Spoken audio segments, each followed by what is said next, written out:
Good afternoon and welcome to the New York City Council hearing of the Committee on Oversight and Investigations. At this time, can everybody please silence your cell phones?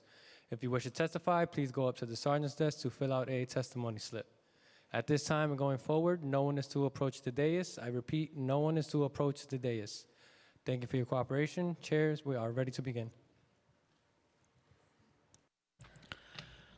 Good afternoon. I'm Gail Brewer. I'm chair of the Council's Committee on Oversight and Investigations. I'd like to welcome my colleague.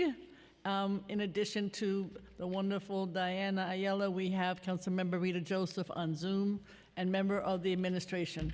We're here to discuss findings of the most recent MMR, also known as the Mayor's Management Report, released in September. For more than 40 years, the MMR has been city government's bill of health. It has more than 2,000 indicators of New York City's public sector performance, with 100 added in fiscal year 2023 alone. MMR gives policymakers and members of the public the best picture of whether our tax dollars are being put to effective use. We had a hearing last week, the first hearing on the report, and we found a number of flashing warning alarms regarding city government performance. We're talking mostly about the contracts with those who are migrants, as an example. A number of crucial indicators have deteriorated, with implications for health and safety and welfare of our most vulnerable residents. Human Resources Administration suffers from high vacancies in the divisions that administer crucial federal welfare programs like food stamps and temporary cash assistance, and the number of New Yorkers benefiting from those efforts has fallen in recent years. Meanwhile, the numbers of persons getting cash assistance and food stamps/SNAP has gone up. Application timeliness and acceptance rates have all deteriorated since the pandemic. The Department of Finance also is taking longer to process tax audits and applications for tax relief, particularly for seniors. These shortfalls cost the city revenue and put a burden on older adults who have fixed incomes. The Department of Design and Construction has seen completion of public buildings slow to a snail's pace compared to pre-COVID years, restricting our capacity to deliver public services, and they are repairing vital infrastructures like sewers at a slower pace. Extremely important issue is to clean out those sewers. And at NYCHA, rent collections have plummeted, cutting off reinvestment. We would have liked to have HPD here, but unfortunately they were not able to participate. According to HPD, they didn't have anybody here to talk about the MMR. I would like to thank many people for participating and preparing the hearing, from the Oversight and Investigations Committee staff, Nicole Kata, Legislative Counsel, Alex Yablon, Legislative Policy Analyst, Erica Cohen, Legislative Policy Analyst, and Owen Kotowski, who's a Financial Policy Analyst. I will talk about some of the others in a minute, but I also would like to talk to Sam Goldsmith from our office. Now I'll turn it over to the very special, very wonderful Chair of General Welfare and member of this committee, Diana Ayala. Oh, Gail, she loves me. Just the two of us. Plus Rita Joseph on Zoom. We're the dynamic duo, don't worry about it. Good afternoon, everyone, and welcome to today's hearing. My name is Diana Ayala, and I am the Deputy Speaker of the New York City Council and the Chair of the General Welfare Committee. Thank you, Chair Brewer and the Oversight and Investigations Committee for holding this oversight hearing on the Mayor's Management Report on agency performance in delivering housing and services. Recently released data from the Mayor's Management Report shows alarming trends in the processing rates for cash assistance and SNAP at HRA. While the report did not call this a crisis, it is absolutely a crisis, and I continue to hear from my constituents and advocates about the many challenges the delays are posing for benefit recipients. The General Welfare Committee held an oversight hearing on September 27, 2023, regarding public benefit processing delays at HRA, but many questions regarding the backlogs remained unanswered after that hearing, and I am hoping to gain more clarity at today's hearing. Under federal and state law, all SNAP and cash assistance applications and recertifications must be processed by HRA within 30 days. Anything that goes beyond the 30-day threshold is considered delayed. According to the MMR, the rate of timely processed SNAP applications fell 20.4% to 39.7% in fiscal year 23, down from 60% in fiscal year 22. Both years were well below the target of 90.6%. The report cites an unprecedented increase in applications, fewer staff due to attrition and retirements, and the end of the state waivers that eased the administration of benefits and service and reasons for the decrease in timely processing. According to the MMR, the rate of timely processed cash assistance applications fell 54% to 28% in fiscal year 2023, down from 82.8% in fiscal year 22. Both years were well below the target of 96%. HRA cited that the cash assistance backlog was caused by the same factors as the SNAP backlog. Together, HRA's rate for processing SNAP and cash assistance applications in fiscal year 23 represented the worst record for the agency in over 1 decade. SNAP is the nation's most important anti-hunger program, and families in need are immediately impacted by even the shortest delays in the processing of this important benefit. Cash assistance is a lifeline for many of the city's most vulnerable residents. Today, we want to understand why it has taken the administration as long as it has to figure out ways to address these significant backlogs. We've taken the administration at their word that they will reduce the backlogs, and we've been partners in government working together on hiring halls to ensure more staff are brought to the city agencies. Today, we want clarity on what caused the backlogs at HRA and what is being done to address them. I look forward to hearing from the administration and advocates today and gathering feedback on this important oversight topic. I would also like to thank the General Welfare Committee staff, Julia Haramis, Unit Head, Aminta Killawan, Senior Legislative Counsel, David Romero, Legislative Counsel, and my staff, Elsie Encarnacion, Chief of Staff. I will now turn it back to Chair Brewer. Thank you. We'll now swear in the wonderful people from the administration, and thank you for being here. We do appreciate it. Thank you, Chair Brewer. We will now hear testimony from the administration. We'll hear from Jill Berry, Carl Snyder, Jeff Shear, Robin Lee, Tim Shears, Eric McFarlane, Magali Austin, Rachel Lyerserin, and Eva Trimble. Before we begin, I will administer the affirmation. Panelists, please raise your right hand. Do you affirm to tell the truth, the whole truth, and nothing but the truth before this committee and to respond honestly to council member questions? Yes. Thank you. You may begin when ready. Whomever would like to begin, go right ahead.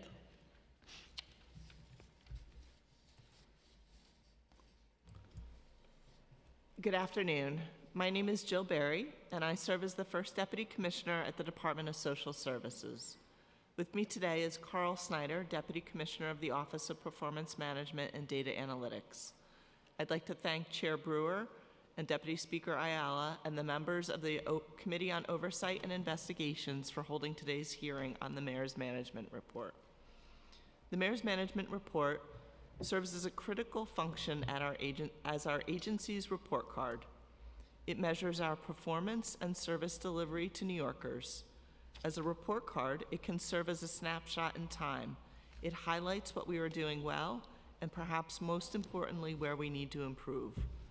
The Department of Social Services Human Resources Administration recognizes the challenges the MMR highlights, but we would also like to discuss the context behind the numbers. As we have discussed in previous hearings before this council, the long shadow of the COVID-19 pandemic has produced unprecedentedly high numbers of applications for cash assistance from New York's most vulnerable residents. The high volume of applications is the result of a variety of factors, including the winding down of the New York State Emergency Rental Assistance Program, ERAP, along with the end of the eviction moratorium and pandemic-related income supports, increased applications for utility arrears, the end of certain New York State pandemic-related waivers, and increased access to the cash assistance application process through improved technology and use of the Access HRA online and application platforms, allowing clients to apply for services remotely in addition to in person. These factors are an inescapable part of the context for the MMR figures we review today. As we exited the pandemic, we prepared for pre-pandemic application levels to return, but we could not fully predict the increased needs reflected in the levels of applications submitted, and ultimately, this has led to processing delays. Indeed, high application numbers continue. Applications for cash assistance increased by 30.7% in FY23 compared to FY22. Having discussed some of the context behind the MMR numbers, we would also like to highlight how we believe these challenges can be overcome. The Great Resignation impacted the City of New York as an employer like it did employers all across the country. There, too, the pandemic cast a long shadow. However, through rigorous recruitment, we have been able to onboard over 700 employees since December of 2022, filling critical vacancies. The work these individuals have been hired to do takes training, and as we see more and more of these employees finish their training and hit the ground running, we are seeing improvements in our ability to process existing and new applications. In addition to hiring new processing staff, we have engaged our state partners to press for additional waivers, and we have met some success in obtaining them. Waiving steps in the application and recertification processes makes DSS more efficient and improves the client experience. We've also aggressively mobilized our existing DSS staff with redeployments and overtime to assist in processing applications. And we are investing in technology to streamline processing and make it easier for both clients and staff to complete the application review. Although we acknowledge that challenges remain in addressing our backlog, we remain optimistic because we believe that our mitigation efforts are producing results. We are already seeing declines in our backlog numbers, which peaked at almost 39,000 cash assistance overdue applications and have declined by 31% as of the end of September. And we are eager to continue our work to reduce the backlog. While the MMR helps us identify outstanding challenges, it is important that we applaud the work of the public servants in DSS who continue to tirelessly work to overcome these challenges. Our frontline DSS HRA staff and partners served an average of 3,200 adults and children per day in emergency and family transitional domestic violence shelters in fiscal year 23. We connected 34,218 households facing eviction with legal assistance, issued more than 175,000 IDNYC cards in FY23, continued a trend of connecting eligible New Yorkers with fair fares with an 8.3% increase in enrollment since fiscal year 22. A total of 294,505 people were enrolled in fair fares as of the end of June 2023. And we serve over 3 million New Yorkers each year. These numbers are an indication that our fellow New Yorkers, some facing the most traumatic circumstances of their lives, are receiving the assistance they need.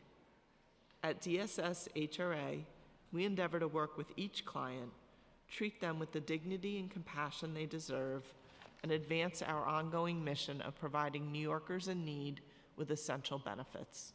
We fully appreciate that we have further work to do in order to assist even more New Yorkers. Thank you for your attention, and I'm happy to take your questions. Thank you very much. We have lots of questions. Next. Good afternoon, Chair Brewer and members of the Committee on Investigations and Oversight. My name is Jeffrey Shear, and I am the First Deputy Commissioner of the Department of Finance, DOF. Joining me today are Robin Lee, DOF's taxpayer advocate, and Timothy Shears, Deputy Commissioner for Property. There are 4 services and goals in DOF's chapter in the fiscal year 2023 Mayor's Management Report that relate to this hearing's focus on the delivery of services. They are bill and collect property and other taxes, administer rent and property owner exemptions, help New York City taxpayers resolve tax issues, and record property-related documents. Overall, fiscal year 2023 was a successful year for DOF, as reflected in our collection of over $45 billion in revenue that is critical for city programs and initiatives that are agreed upon and funded in partnership with the council. This revenue does not come into the city's coffers automatically. DOF must explain to New Yorkers how it determines liabilities, provide due process, issue bills, facilitate payments, and offer assistance when customers need further guidance. Here are two fiscal year 2023 highlights from the MMR that underscore DOF's performance. The Office of the Taxpayer Advocate, OTA, continues to provide timely assistance addressing complex inquiries and challenging cases from New Yorkers seeking help with tax issues, including tax exemption applications. In fiscal year 2023, OTA met its under 10-day resolution target, even as cases and inquiries increased by 19% from fiscal year 2022. The Land Records Division improved the average time to record property documents from 4.5 days in fiscal year 2022 to 1.3 days in fiscal year 2023, a 71% improvement. The recording of such documents is a necessary step in the process of transferring property. We also want to take this opportunity to address MMR indicators that moved in the wrong direction in fiscal year 2023, chiefly because of lingering impacts from the COVID-19 pandemic. One example is a sharp increase in the days required to process rent freeze program renewal applications from the date an application is received until the time that DOF approves, denies, or requests that an applicant submit more information. DOF administered its usual renewal process during the pandemic, but we suspended the final step of ending benefits for participants who failed to submit a renewal. This was a policy decision made to protect vulnerable New Yorkers from losing benefits during a difficult period in which they may have been ill, caring for stricken family members, or economically impacted by COVID. The suspension of benefit revocations lasted for 2 years and created a backlog of over 7,000 pending renewal cases. We began a second renewal process last year that includes robust noticing and outreach before we resume revoking benefits for households that failed to renew. To track our progress, we used the date of our initial renewal outreach letter in February 2022 to mark the start of the processing cycle. As a result, the processing time that we have reported includes not only the time required by DOF to review the applications, but also the time it takes participants to respond to our mailings. For example, in fiscal year 2023, DOF processing time for renewals unaffected by COVID averaged 10.3 days, comparable to the 10.1 days in fiscal year 2022. However, once the processing and mail response time for COVID impact renewals was included, the overall average increased to 24.1 days. While we are concerned with the impression given by the increase in our processing time indicators, we stand by the underlying decision to refrain from revoking benefits for non-responders during the pandemic. I also want to take this opportunity to thank the Council for working with us to increase responses to our recent renewal mailings. In closing, I want to thank the 1,650 dedicated DOF staff members who are making every effort to provide exemplary service to our customers. We acknowledge that we must continue to track and improve upon our performance in all areas, and we are grateful for the opportunity to discuss the many ways in which our team is working to serve New Yorkers. Thank you for your time, and I look forward to answering any questions. Good afternoon. Chair Gail Brewer, Deputy Speaker Ayala, members of the Committee on Oversight and Investigations, other distinguished members of the City Council, NYCHA residents, community advocates, and members of the public. I am Eva Trimble, NYCHA's Chief Operating Officer. Thank you for this opportunity to discuss our efforts to become the landlord that residents deserve. We are making progress in addressing issues that are critical to residents' quality of life, and we are intensely committed to the areas that need improvement. The information outlined in the annual Mayor's Management Report is an expression of our values as an agency, guiding our focus and investment of resources. Together with our stakeholders, including residents and members of the Council, we will continue to transform our organization using the data we're collecting. In line with the mandates of the HUD agreement, NYCHA made progress in the past year in areas such as mold, elevators, and heat service. For example, in fiscal year 2023, NYCHA met our goal to prevent the return of mold following remediation and repairs. 87% of mold cases were not recurrences, exceeding the HUD agreement target of 85%. We abated mold in nearly 3,300 apartments in fiscal year 2023, a 426% increase over the prior year. The average time to resolve elevator outages dropped by 23%, from 11.8 hours in fiscal year 2022 to 9.1 hours in fiscal year 2023, below the HUD agreement target of 10 hours. The average outage per elevator per month also decreased from 1.07 to 0.93. We reduced the average time to resolve heat outages by 10%, from 8.3 hours to 7.5 hours, well below the HUD agreement target of 12 hours. In addition to demonstrating where we are making progress, the MMR highlights areas where we need to improve. For instance, rent collection is well under our target of 97.5%, standing at 62.2% in fiscal year 2023. To help address this, we apply for ERAP funding we are receiving from the state to residents' arrears. We will work with our residents to connect them to supportive services. Additionally, the average time to resolve emergency repair requests did not meet our 24-hour target in fiscal year 2023, and the time to resolve non-emergency and skilled trade repairs also increased. As we've discussed, it's a struggle to keep up with the needs of our aging buildings. Due to decades of insufficient federal funding, there are more than $78 billion in capital needs across the portfolio. However, the average time to complete maintenance work orders, which are typically minor repairs, decreased from 8 days in fiscal year 2022 to 6.2 days in fiscal year 2023. Our work order reform and neighborhood model initiatives are helping to improve service to residents through increased staffing, better work order planning and scheduling, enhanced communication with residents, and increased staff accountability and productivity through continuous monitoring. Another area that requires improvement is the time it takes to prepare vacant apartments for new occupants.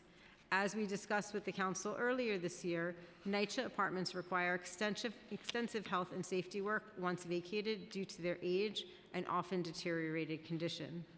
Thanks to city funding, we are prioritizing the turnover of vacant apartments and are closely monitoring these efforts. We are happy to discuss more details with you and answer any questions you may have. As always, we look forward to continuing our partnership with the Council in service to our residents. Thank you. Go ahead, sir. Councilmember Williams has joined us. Thank you, Councilmember Williams. Good morning, Chair Brewer, Deputy Speaker Ayala, and members of the committee. I am Eric McFarland, the first Deputy Commissioner for the New York City Department of Design and Construction, and I'm pleased to appear before the committee today. DDC is a city construction management agency, meeting the everyday construction needs for more than 25 different city agencies, and also stepping up in times of crisis. During normal times, we build firehouses, clinics, public plazas, library, and street water main and sewers. During the pandemic, we also built testing and vaccination centers, and most recently, the agency has been performing technical vetting potential sites for asylum centers, about 46 of them at this count, and managing the construction of those centers at city-owned sites, about 10 of them. DDC has seen a large expansion of accessibility in the last several years. We are working to ensure that our MMR data reflects that. Specifically, the agency has recently been called upon to build a new jail system that allow for the closure of Rikers Island. We are building the city's new coastal resiliency defenses, such as the East Side Coastal Resiliency. We are part of the city's new cloudburst management effort. Along with DEP, we are building thousands of pieces of green infrastructures. We are, with DOT, reconstructing thousands of pedestrian ramps to comply with a court order. And we are also implementing a new alternate delivery program so we can bring the benefits of contracting methods such as design build to more city projects.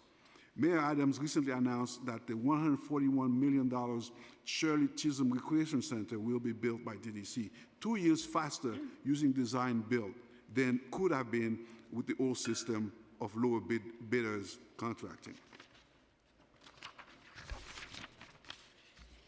In the most recent fiscal year 23 MMR, we reported a total portfolio size of $17.06 billion for 596 active projects. This is in addition to $9 billion for the 10 borough jail-based contracts, bringing the agency's total active portfolio to $26 billion. For reference, the 5 years ago, in fiscal 2018, the portfolio size was about $14 billion. These new requirements affect the agency's MMR data. Responsibility for the borough-based jails for alternate delivery and for emergency COVID and asylum center work largely falls on Public Building Division. We have two divisions, Public Buildings and Infrastructure. Public Buildings also completed this year more than $200 million of emergency work on Rikers Island and Hart Islands. For the year, the division has seen a reduction in its project completed early and on time, even as it successfully tackled these other new challenges. The division is also still feeling the effect of the COVID pause that halted consultant design during the pandemic. In our infrastructure division, the MMR data reflect the changing needs of the agencies that fund our projects. Over the last 5 years, there has been a decrease in the miles of water main and sewer and roadway constructed, even as the division has successfully taken on coastal resiliency program, pedestrian ramp, and green infrastructure. The decrease in those indicators does not represent a decrease in productivity. It simply means that the agencies that sponsor our infrastructure projects are funding other needs. If green infrastructure and pedestrian ramps are prioritized, then that is what we build. DDC also reported good news in the most recent MMR. Our MWBE program continues to thrive. And in the first 3 quarters of the fiscal year, DDC had 30.5% MWE participation with more than $261 million in contract awards. Design projects completed was increased by 25%, thanks largely to the end of the pandemic. In our infrastructure division, where designs are completed mostly in-house, 91% of our design were completed early and on time. Also in infrastructure, 87% of construction projects were completed on time, early or on time.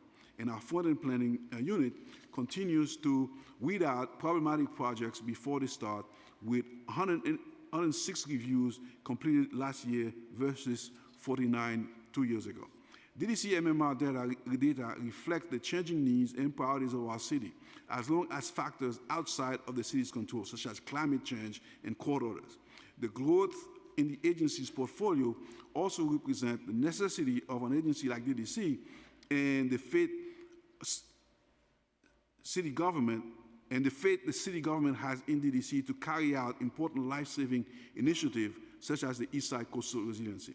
These new initiatives have been a challenge for our data team and to represent accurately in the PMMR. The MMR and now the DMMR, and we plan to rectify that before the next full MMR is published to take into account these new challenges, the increased portfolio. And while new responsibilities do not relieve the agency of its traditional duties, we encourage the committee to consider the agency's new burdens, what they mean to the city, and how effectively they are being managed by DDC. Thank you, and I would be pleased to answer any questions. Thank you. We've also been joined by Councilmember Salamanca. Just in terms of, I know Councilmember Ayala is going to ask questions, particularly about human services, but when you talked about the persons who've been hired, I think you said 700 employees since 2022, but how many employees have left? Do you know that? I'm just curious because obviously staffing is important. Do you have any sense of what that is? It's nice to have new people, but people leave too.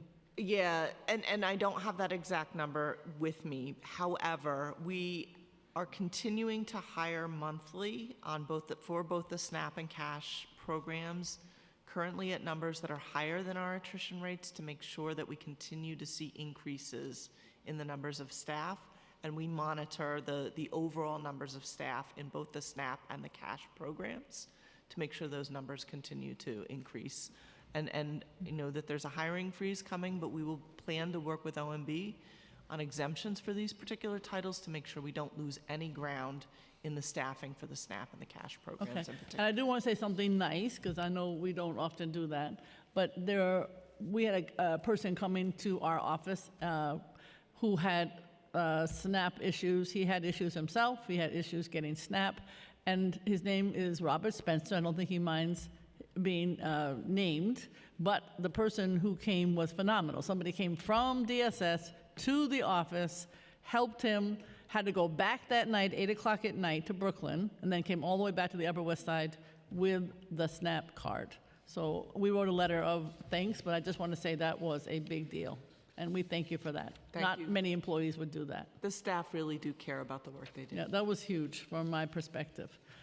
The other question I had, and then turn it over to Councilmember Ayala to talk specifically about HRA. But when you have listed here connected households facing eviction with legal assistance, issued ID cards, and so on, do you also have some sense of how many more are eligible? Because it's good to have legal assistance for X 34,000. It's good to have ID cards. But do you have some sense of, like, do you keep track of what really is needed? I know that it's very hard to really track exactly how many people are eligible. So, for example, housing court, people come into housing court, you don't know what their income level is to know who's eligible when they walk in the door. So we try to make the connections with each person who walks in the door and figure out, you know, what is your level of need for a lawyer at that moment in time, what is your income level, and making sure that we're connecting everybody who is eligible for and needs supports, maybe not on day one, but at the appropriate point in the housing court process. IDNYC, the demand currently with the asylum seekers is absolutely outstripping our ability to keep up with the demand, but we are putting all the resources and efforts towards trying to get IDNYC cards into as many hands as possible. And you can see that the application and numbers of cards being issued has dramatically increased. And the backlog is on ID? The backlog on the MMR indicator on timeliness for the IDNYC dropped. That drop corresponded with the influx of asylum seekers coming into New York City.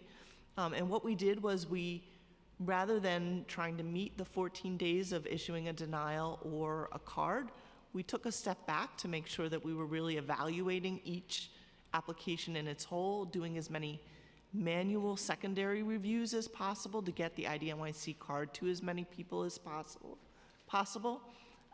And that we took that time, looked at each individual application, and then put some new processes in place.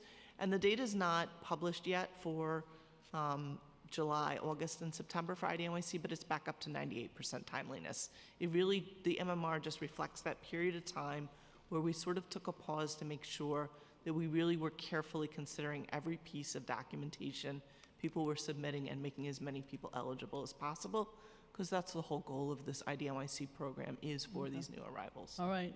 I have people complaining, but I appreciate your response. Councilmember Ayala. Thank you.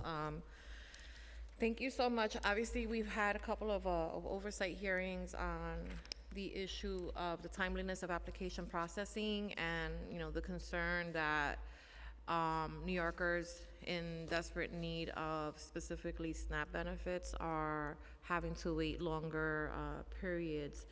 And you mentioned in your testimony that you've been working with the state for additional waivers. Could you elaborate on what you mean by that? Which, what waivers exactly? Yep, yeah.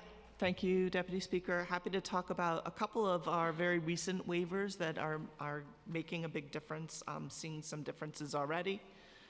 One of the waivers that we've implemented, phase one, we're going to continue to implement additional phases, but it's called selective case review. It's something we use a lot on the SNAP only side of the House, where we have waivers from the federal government and the state to not have a supervisory review of certain types of applications and recertifications that are less prone to errors.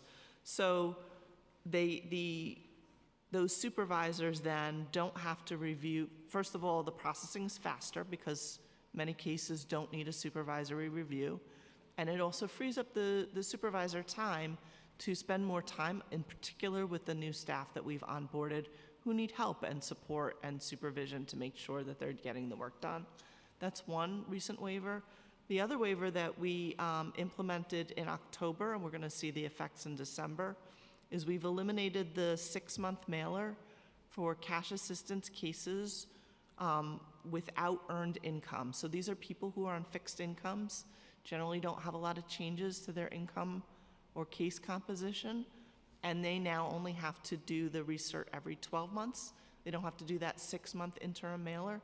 That is for the month of December. We're going to have 15,000 fewer cases to take action on as a result of this waiver, and this will be similar numbers we expect every month. I'm assuming that the waivers are temporary. These waivers are They'll be permanent? the selective case review is a permanent waiver. It's something we have on the SNAP side permanently. We've expanded to the cash assistance side. The 6-month mailer is also permanent. Is also permanent. That's great. Yeah, my concern is always how do we ensure that these services are the waivers are a permanent solution and that these are sustainable ways of moving forward.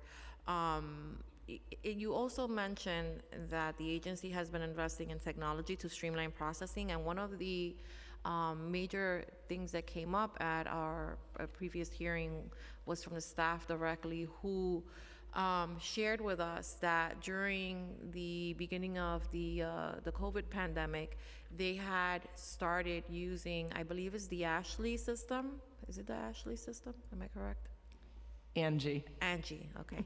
And that, they had just started it and were, because of the influx of applications in the early onset of the pandemic, they reverted back to the old system. Because when we were looking at the numbers, we did, see that there was an uptick, right? And it seemed like the processing rate was significantly higher while staff was working remotely.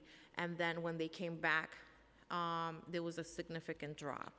And the staff, mentioned that part of that had a lot to do with, the implementation of this system and the flaws that they have identified within the structure of the system that concerned them, because if there was an error with a specific client and they couldn't move forward with that person, then they had to kind of proceed with the next one, and they had no way of coming back and checking to make sure that person X actually application was processed. And that made a lot of sense to me, because I think we've been focusing a lot of our efforts, I think rightly so, on the staffing ratios and the fact that we were obviously understaffed, but this system seems to be a focal point of conversation amongst your staff as one of the primary reasons that the application rate is so low. Yeah, so before the technology, I just want to touch on your point about the processing times being better during the COVID period. Absolutely, because we didn't have to process recerts. We didn't have applications for one-shots for rent arrears, for utility assistance because of the HEAP-RAS program, because of the ERAP program. We had less work to do during the pandemic, And that's really why our processing was much more efficient during the pandemic. In terms of the system, Was there fraud at that time, or can't we just continue that? Was there fraud, or why can't we just continue the faster way? we would love to continue those, but we have been unsuccessful in convincing our federal and state partners to continue those waivers. We should work with you to do that. Go ahead. And absolutely, and we've, as I mentioned, the other waivers, we're getting creative. We're thinking, so we can't do those waivers, what else can we do to reduce the workload for our staff? In terms of the technology, of course, rolling out any new technology system, it's gonna be hard. There's, as much as we plan and design and test, there are gonna be bugs that don't work. The staff have to adjust to the systems. Some of the systems, like SPOS and Angie, were designed pre-COVID at a different time when we weren't necessarily just trying to process the work faster. At times, we were trying to slow people down to process the work correctly, to make sure people get the right benefit level, that people make the right decisions on eligibility. And so the systems were designed to, for example, in the interview process, force you to go through every single question in the interview. It did make it harder for people to skip questions in the interview compared to the old system. Now that we have these backlogs, that's certainly a hard thing to deal with, those systems that slow the processing down, but they are designed to help make sure that clients get the right benefit levels. And there are growing pains every time we implement a new system. In your example where we rolled out something, we peeled it back a little bit while we had the IT people make those tweaks and improvements to performance, and then we roll it back out a little bit more slowly, one center at a time, to make sure it's working. When exactly did DSS roll the Angie program back into the rotation of processing applications? How long? Yeah, I don't have the exact dates, but we implemented Angie during COVID. We rolled it back for a portion of COVID while we made the adjustments. It is now in full operation and works well at this time. Really? Because, I mean, the hearing was just, maybe a little bit over a month ago, and the staff was still adamant that this was an issue. We can take another look at what the staff complaints are related. I mean, and I would imagine that they're correct, because if the rate of completion is still, significantly lower than they should be, bless you. We're not seeing a rapid increase in application processing numbers. So, then it doesn't seem like they're aligned. Yeah, Angie is only for the SNAP-only processing. It is not for the cash assistance processing. And our SNAP-only backlog numbers are currently under 2,000. We are up to date, essentially, on processing most of our SNAP-only applications, and that is what the Angie system pertains to. So it's not affecting our SNAP-only backlog at this time. But I take your point, and we have done in the past where we brought in staff from the locations to talk specifically with the IT team about systems and issues that they're having with systems, and create these little work groups so that we can make improvements, and we can do the same thing again here. Yeah, I mean, do you normally speak with the state to try to identify redundancies in the application process to streamline them a little bit better? We are constantly looking for ways to improve and streamline and reduce the application process. I can't think of a recent occurrence where we have significantly streamlined the application. There have been some small things like not having to produce documentation to prove household composition, for example, for everybody, unless it's questionable. That is a recent change, fairly recent change that the state has allowed. Small things like that. Okay. All right. So, can you share a little bit about how specifically do you use the MMR to improve the agency's functions, and who at the agency is responsible for overseeing those actions? Yep, so the MMR is overseen by our Chief Program Performance and Financial Management Officer. Most of the data that's collected in the MMR is overseen by my colleague Carl Snyder, Deputy Commissioner Carl Snyder. And the MMR is one of the real values, I think, of the MMR is its longevity, its consistency of indicators over long periods of time where you can really see historical changes in particular indicators. It's also a great snapshot of how the agency is doing a couple times a year. But we're a data-driven agency. We don't just rely on the MMR, those twice-a-year snapshots. Some cases we have monthly data. But we like to also look at things at a more granular level where we have vendors managing programs. We will compare data of individual vendors to each other to see how they're performing. Things like timeliness, we are not just looking at timeliness on a even a monthly basis. We are looking at it every day. I personally am looking at the backlog numbers at least twice a week. Wow, that's great. Could you share how did last year's MMR inform your work over the last 12 months between September 2022 and September 2023? Were there any recommendations that came from last year's MMR that allowed you to implement new policies this year that helped inform, right, the changes in policy? I'm not sure that there's a particular MMR indicator that does that necessarily for us, but there is a lot of value in the MMR and the data and what we see. Okay.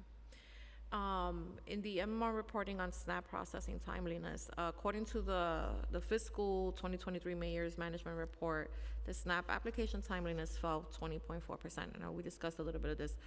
The target for the metric was, I guess it was 90.6. Why? So I guess we've discussed some of why the SNAP timeliness continued to drop so significantly over the last 2 years. I want to bring that back to a little bit of regarding the recent announcement on the additional PEGs and the hiring freeze, and how do those impact your ability to kind of ensure that we're on we're continuing on the right trend in terms of the rising application processing rates?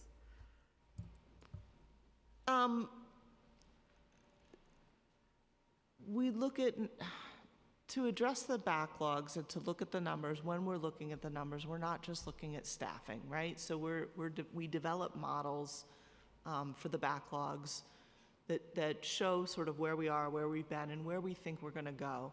And the levers we push in those models, it's not just staffing. Staffing's not the only solution, right?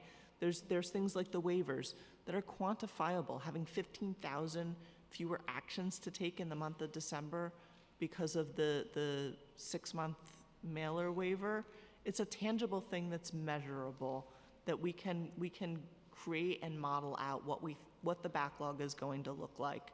And we can make adjustments as needed, and we can plug in all those inputs of technology improvements, hiring additional staff when they get trained up, and the waivers we implement.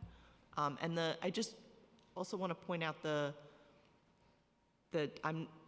SNAP timeliness indicator. I know I mentioned that our SNAP-only backlog is down to almost nothing, but that SNAP timeliness indicator... I think you said 2,000, right? Yes. That's nothing. That's not nothing. Yeah. Okay. Yes, not nothing. The SNAP timeliness indicator includes both the SNAP-only cases and the cash assistance cases. So we're sort of double counting the backlogs on the cash assistance program in both the cash assistance timeliness rate and the SNAP timeliness rate. I don't think I've heard that before. I want to take you back really quickly because I didn't ask this question regarding the Angie. I don't know why I have Ashley in my head, but one of my staffers' name is Ashley. She must be doing something. I'm gonna go check on her. But does that system work with Access HRA? So the way the systems work is people apply via Access HRA. That data gets loaded into our POS on the cash assistance side, or SPOS on the SNAP-only side. Gets loaded into one of our POS systems. And that's where our work happens, is in those POS systems. What Angie does for SPOS on the SNAP-only side is it helps to determine which cases should be worked on next. Cases where an applicant has indicated there's an emergency. Cases that are due for recertification where that recertification period is ending soon.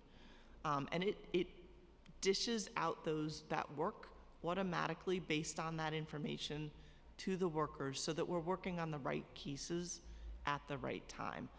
The staff members aren't working in Angie. Angie is sort of indicating to them which POS case they need to work on next. And you did promise that you were going to go back and look into the troubleshooting issues. Yes, absolutely. I'm going to hold you to that because I'm going to ask the staff. I got it. Okay. Can you explain why the cash assistance timeliness rate drop was so much dropped so much specifically in fiscal year 23 when it was just 28%?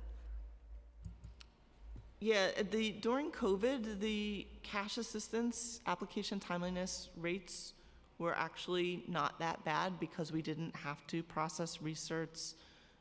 We didn't have applications coming in for one-shots for rent arrears and utility assistance because of the additional assistance. What we found starting in middle of 2022, I don't know, Carl, if you want to. We started to see huge increase in applications. Of course, we expected some of that because of the end of the eviction moratorium, because of the end of the ERAP funds, because of the end of the utility arrears money. We certainly expected an increase in applications, but Carl can tell you a little bit more. The application numbers we're seeing now are unprecedented, things we have not seen in modern times. Yes, so in the early days of the Were you sworn in, Carl? Yeah, he was. Good yeah. check. All right. Sorry. No problem. So in the early days of the pandemic, there was a large number of new cash cases that came in, but we didn't see a huge influx in applications. The large number of applications that started coming in began towards the tail end of 2021, largely when the pandemic benefits, like the expanded unemployment, began. And since then, they've been on an upward trajectory. Also, then when ERAP was over, that's what happened. And so we've gone up to a level where you can see, I think that the FY23 MMR, there's like close to 500,000 applications that came in. And like we had in August of this year, the record number of cash assistance applications that we've ever seen, over 51,000 in a single month. Wow. Wow. Yes, so it really is the applications on the cash assistance side that is driving our timeliness, impacting our timeliness and driving our backlogs. But what are you going to do about it? Because this is life and death for people. Yeah, four-pronged approach: staffing, hiring staffing, retaining the staff we have, making sure that we're keeping up with attrition levels, requesting the additional waivers from the state and federal government. I mentioned a couple that we just recently got and have implemented, improving technology wherever we can, and operational efficiencies. We recently are contracting with 3 CBOs to provide additional assistance to people while they're filling out their Access HRA application. They have a live person that they can call for assistance. They're specifically helping people who may have already submitted an application and haven't received a decision, to help them with what are the next steps, as opposed to just sending more and more applications in. Making sure people understand what documentation that they need to provide to us, so that people provide the right documentation the first time, makes it easier and faster for us to process, and process right the first time. So those are things that we are doing. And what is the repercussion for being late? I mean, I know that the state and the federal government are pretty stringent on these, deadlines. So what happens if you go beyond the 30-day mark? What is the consequence for that? Like what? It's showing up in audit findings right now. Ay. All right. And has there been any action from the state or the federal government relating to the processing delays? We're not, We could be under a corrective action plan. We are not currently under any formal corrective action plan. We wouldn't be surprised if that comes, but we're in constant communication with the state about our backlogs and where we are and the numbers, and the efforts that we're taking to improve. I'm sending emails every week to the state to prove that we are continuing to hire staff and maintaining staffing levels, as just one example. I mean, but how short are you on staff so that we understand what it is? Because 51,000 per month is very, very high. And Yeah. I have to tell you, given the economy, it might get worse. I think that if it stays at those levels, we're certainly going to have to hire a lot more staff. But I think you have to hire, a lot more staff now in order to deal with your backlog. What's your backlog for case management? I'm sorry, I know it's 2,000 for, For Did- stamps. yeah. What's The- your backlog for case management? For cash assistance? I'm sorry, for Yes. cash assistance. As of the end of September, we had 26,728 All right. cash assistance applications that were more than 30 Or that's what you days said in your testimony. Yeah. Yep. Okay. Yeah, it's pretty significant. I mean, I think it's a sad reflection of the state, that we're in and the impact that the pandemic had on so many New Yorkers and, and also that we continue to have so many folks still working, jobs that are not paying enough and are still having to supplement their needs by applying for these resources. And I think that that's why it's imperative, right, that we have a system that looks at, pay equity with a larger lens, because, I'd rather have 70 jobs that pay well than have 100 that don't. And so, all right, I'll ask one more question regarding the missing MMR metrics. There are many HRA benefit programs that are either not included in the MMR at all, or only limited metrics are provided. Most importantly, there are no metrics including on rental assistance programs such as City FEPS. Would HRA be open to working with the City Council to discuss the additional reporting of new metrics to the MMR? And will HRA commit to including reporting metrics specifically on the City FEPS program in future MMRs? So we're happy to look at any new indicators. I know that in this last MMR, we added the Community Food Connections program and indicators to the MMR, and we're absolutely open to talking about and looking at other indicators, including City FEPS going forward. Okay. What is the issue with the City FEPS program? Because I'm still, I'm not lying when I tell you that I get, quite a substantial number of calls from constituents who are already receiving City FEPS, whose payments are not being processed. And so just yesterday, I was emailing the commissioner. I have a constituent who I have reported in the past for the same issue, whose landlord is now taking her to court, to start eviction proceedings because the City FEPS portion of her rent hasn't been paid in quite a while. What are the delays in that, in that department? What do those look like? I don't believe we're seeing any delays in City FEPS renewals at this point in time. Sometimes, and I don't know what the particulars of this case, but sometimes it is that the individual received the renewal package and didn't complete it and didn't submit it to us, or submitted it to us late. One thing we are doing to address that is in December, we'll be adding City FEPS renewals to Access HRA.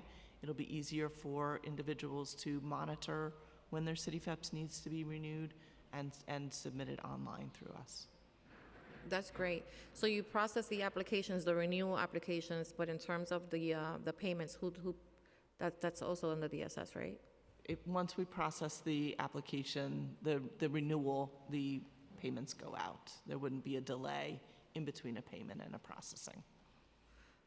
Okay, so then there is a disconnect somewhere because the information that Absolutely. we're receiving is not consistent, right, with what you're sharing with me this moment. And I think it's important because as we're talking about expanding on the City FEPS program, it's also equally important to ensure that the timeliness of payments is made, because this happened to be an individual that was in shelter and was able to find permanent housing, which is a great thing, and is what we all, right, are hoping to be able to do and duplicate. But if we're not paying landlords in a timely manner, and we're forcing folks into court unnecessarily, you know, I try to explain to folks, like, you know, this is not something that, you know, you should lose too much sleep over, because, you know, it's not you that owes the money, right? You're paying your portion, the city owes their portion. And once it gets to court, right, the city has to respond as to why they haven't been paying. But it does absolutely nothing to alleviate the fear of the threat of eviction. And, you know, it's right now, the backlog in housing court is pretty significant as well. So that means that not only are you scared to death that you're going to get evicted, but you're waiting, right, languishing in housing court for months on end with that threat hanging over your head. And so you should not have to be reaching out to an elected official to help rectify that. And I really, you know, would love to see some improvement, and I would love to see the call volume to my office with these types of complaints come down. Yeah, absolutely. I mean, we don't want people to end up in housing court either, because then we're also running the Right to Counsel program, and we see people there too. It's always better for us to rectify the issues as quickly, as early as possible. Pay any arrears people owe as early as possible while the numbers are low, before somebody even gets to that point in time. Yeah. Actually, I'll ask one last question regarding the head count. Could you tell us what the head count currently is on the, what the exact number of budgeted and actual positions for the administration of key benefit programs, including SNAP and cash assistance? It's not clear from publicly available budget documentation, as it is also commingled in budgeting program areas with other programs. We're going to have to get back to you on that. I wasn't prepared to answer that question. Okay, I appreciate it. Thank you. Thank you. I'll call on Councilmember Kirschner and then Councilmember Williams in a minute. So, but I want to follow up on what we just heard. The question of the PEGs and the hiring freeze, because when you have 26,000 people who need cash assistance, or they may or may not, depending on whether they're eligible, how in the world are you going to get there with PEG and hiring freeze? I know you said you're hiring, but I wasn't clear, and you didn't seem to be able to know the answer to that last question. I mean, this is the key, is staffing. Absolutely. Staffing, hiring staff is key. Well, the other day, the mayor's office was here. They have lots of things in the mayor's office. I can't keep track of all those little divisions he has. And one of them mentioned that she was hiring 10 people. So I guess there's no real hiring freeze. That's me being very cynical. But what are you doing to address with staffing and PEG the 26 or almost 27,000 people? Cash assistance. So, as I've said before, staffing is not our only solution. It's not our only lever. We're looking at other levers as well. We are working with OMB to have in particular, the cash and SNAP program be part of the exemptions that will be allowed to continue. Did they say when they're going to tell you that you are exempted or not? They haven't told you when that decision? They are exempt positions, but every month we're going to go with our group of exempt positions and get OMB approval so that we can hire and make sure we don't lose any ground on the staffing that we have. All right, so you have to go every month to say X number of people need to be hired in order to address. That's how it works? That's how it works even today, even without the hiring freeze. We go every month to OMB with the people that we want to the numbers of people that we want to hire and get the approvals to do so. So maybe some of them should be part of this 26,000 so they know what it's like not to have any cash. I feel very strongly about this. The other question I have is, there is an average customer in-person wait time for service at HRA offices. It increased by 53% in fiscal year 23 compared to 22. The average wait time is over an hour, and only 11% of calls are answered in 30 seconds or less. What are we doing to shorten wait times at HRA? And how, again, will the cuts, the PEG, 15%, 5%, depending on how you look at it, impact those times? These are the things that really bother people and that get them to not continue in the system and, do other things. Go ahead. Yep. So the in-person wait times, those are in our centers where we serve cash assistants and SNAP individuals. Yep. So it is the same staff that are processing applications. It's the same 700 staff that we hired over the last year and are working with OMB to make sure we don't lose staff with attrition. That is who is serving the in-person with our in-person wait times. Absolutely, because our timeliness is not great right now. That is why the traffic has increased and that wait time has increased. As we continue to address timeliness and backlogs, we expect the in-person wait time to be reduced. For InfoLine, absolutely, we're not answering 80% of our calls within 30 seconds. We do have wait times for InfoLine. How long usually, do you know? It's in the hours. It is too long. But things that we're doing to address it is we've implemented a new IVR, self-service options. So we have a lot more self-service options on InfoLine. I hate those things. I always say 0000. I'm good at that. And I get rid of, I don't care if it's the airline, the credit card, 0000. The hell with number 1, 2, 3, 4, nothing, never. Go ahead. Yes, I understand. I hope it works that. at HRA too, 000. We also have a callback assist feature so that while the wait times are long, people are not actually sitting on their phone or using up their minutes during that wait time. They can opt into the callback assist and we'll call you back when we get to your point in the line. People also have the option to check status and information on their Access HRA account where they can walk into our centers. Okay, I mean, it's hard. We all deal with this. But I do think for people who are most vulnerable, you're not waiting for your Visa card. You're waiting for somebody who needs cash, and that's more important. And I wish that we need staff. The other question is, 50% of families in the shelter system were served by licensed social workers in fiscal year 23, representing a decrease from 72% in FY22.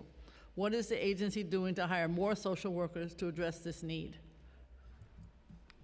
So what I do know is that the big driver in that decrease is the large increase in asylum seekers into the system, that we have to ramp up quickly, staff up quickly, and we were not able to hire enough social workers at the same rates that people were coming in order to meet those timelines. But as we're bringing providers on board for the additional shelters, they have their staffing level, their allocated staffing that are approved within the contract, including the social workers, and we are encouraging them to fully staff up. And as the staffing and the contracts and all that catches up with all the additional shelters we've opened over the last year and a half, those percentages should increase. It really is a reflection of the fast pace of opening shelters, not hiring the staff at quite that rate, particularly social workers. Okay, I'll keep. Councilmember Kirschner? Thank you so much, Chair Brewer. Good afternoon, everyone, and thank you all for your testimony. It's good to see you, First Deputy Commissioner Berry, and particularly want to thank you for your work with me and my office, too, to help particularly distressed individuals who needed access to public benefits, and you've always been there to be very receptive and ensure they got the resources they needed. I do have, one question for you in particular. I think with the testimony and the MMR, it's pretty clear what we see, which is really an age-old issue at HRA, and that is, as the needs go up and resources go down, the need is increasingly unmet and becomes more and more urgent, and the needs go up precisely because if the economy or any other crises we face will especially affect low-income people who do depend and need public benefits. And so, that happens. We've seen it happen before. Now with this administration's disastrous PEG proposals, we're going to see that happen again. And two things are clear to me. One, we can keep having this discussion, but I just know over years of doing this work in legal services and having many clients in exactly this situation and working with HRA over many years, that this is not going to be solved anytime in the near future. There's going to be always a lack of resources and understaffing unless this administration now is serious, and I have yet to see it, to really put the resources behind social services and HRA and public benefits in particular to make sure that staffing is there to help those in need. So that problem will continue. And the second thing is what Chair Brewer alluded to, which is there's a very real human impact. I have seen it too many times. I have seen and representing my clients so many times, and those faces are seared in my mind when they cannot pay their rent, they're struggling desperately, they are in urgent need of help, and it is very, very difficult because of long wait times, because of difficulties with getting access to benefits, language access, lack of language access, that they're unable to get the resources they need in time to pay their rent, therefore free up their resources to support their children, pay childcare, and their family, while they're also waiting in housing court, taking off days from work in a traumatic eviction case that should never have been brought in the first place, and waiting for their day in court to contest it. And in the meantime, not having the ability to pay their rent. And on top of that, not having access oftentimes, even with right to counsel, to lawyers to represent them and defend them in court against, as I mentioned, oftentimes baseless eviction cases. It's clear to me, given that one of the biggest and most effective ways that HRA could be helpful if the resources and staffing aren't there is to be a really effective clearinghouse to connect constituents with legal services organizations, with social service organizations that can immediately ensure that they have a lawyer to talk to, that there are individuals and organizations that can help them process their SNAP paperwork or secure other means of grants or other things to help them to pay their rent or otherwise. And I've seen really for years that, and I will say over time, since Commissioner Banks before came in until now, there's been a much more concerted effort for HRA to help with those things. But I still feel like there's a long way to go to make sure that if we reach out to HRA, and you have personally done it when I called you, so I give you a lot of kudos and credit for that. But for the agency overall, to take the approach of if we call with need and someone needs help, desperate situation, to be able to connect them with the right nonprofit organization or legal services organization to help them and to make sure they have another human being on the other end that could work with them. And so I just wonder what HRA, what conversations, if any, have happened internally with HRA to focus on that piece of it, because that seems like a huge and critical piece that would help with this immensely if HRA could be that clearinghouse and connect people with organizations that can help them. Where do discussions stand on that? Has there been any planning to improve that at this time? So just last month, we rolled out a new initiative with 3 CBOs, Bronx Works, Community Service Society, and Montefiore, to make the connection when people are applying online via Access HRA. There's a few key points where we know people have difficulty, where a phone number pops up and they can speak to a live person at one of those community-based organizations to get assistance in real time while they're doing the application. And we just rolled this out last month. We're collecting the data so that we can track how effective it's been. But we agree that this is an opportunity, and this is a place where we are absolutely starting it out, and we'll see how it goes. I think, and if the chair would allow me to finish up, I think that I'm glad to hear that, but obviously, there needs to be much more done in that area. Many more organizations across the city. If you look at models like the pro bono clearinghouses that are either with organizations like New York Lawyers for Public Interest or even the law firm side, they have whole networks where you send a case over and they immediately refer it out. I think HRA could really benefit from a model like that too, and ensure that, as I said, the connection is made between individual and organization in a way that's quick, that's easy, that addresses the point that I mentioned, which is there's a human being in real distress, and that's compounded exponentially when they can't get through to get help that they need. And that's a role that while HRA works on its staffing and resource issue, could really ramp up in a significant way so that when our council offices reach out, there's immediately a way to help connect the two together and for HRA to be that bridge in a much more effective way. Thank But you. I think what he's saying is, when are you expanding the program? Because this pilot program can only work. Say that again? I think what the council member is saying is I would say the pilot program can only work. I don't know how it would not work. They're all good organizations. So when are you expanding it? This is actually sort of a subset of our New York City benefits work, where we are contracting with 39 CBOs to provide additional assistance in the community, and so this builds on that. And I think that as we see the successes, that we can measure the successes to get additional funding from OMB to expand these types of programs, we will absolutely advocate for that. All right, can we get the list of those 39? Absolutely. Thank you. And sorry, I'll just jump in here to say, on that point, I would really urge HRA to just short circuit all of this and just do it, because we know, I can tell you right now, it'll be much more effective. It's filling a need that you all have in the agency. And so the need for more studies to show its effectiveness, we know what the effectiveness will be. We don't need any more studies. Exactly. And I hope OMB hears that too. If you have studies, we're going to cut them. Next, Councilmember Williams. Thank you. I have a question for DDC, which I see Jeffrey back there. Hi, Jeffrey. I just had a briefing with them, actually. So I have a question about the water mains and sewers. So since FY19, there has been 77.4% decrease in the amount of water mains new and replaced, falling from 82.7 miles in FY19 to 18.7 miles in FY23, which is a significant decrease. Is this decrease due to the inability to fully hire vacant positions or a lack of budgeted headcount in different areas of the department? And I know, like, pretty much in everybody's testimony, you cited COVID-19 as a problem, but just wondering how much of COVID-19 is the problem and how much of it might be persistent agency issues that have existed before COVID. All right, thank you for the questions.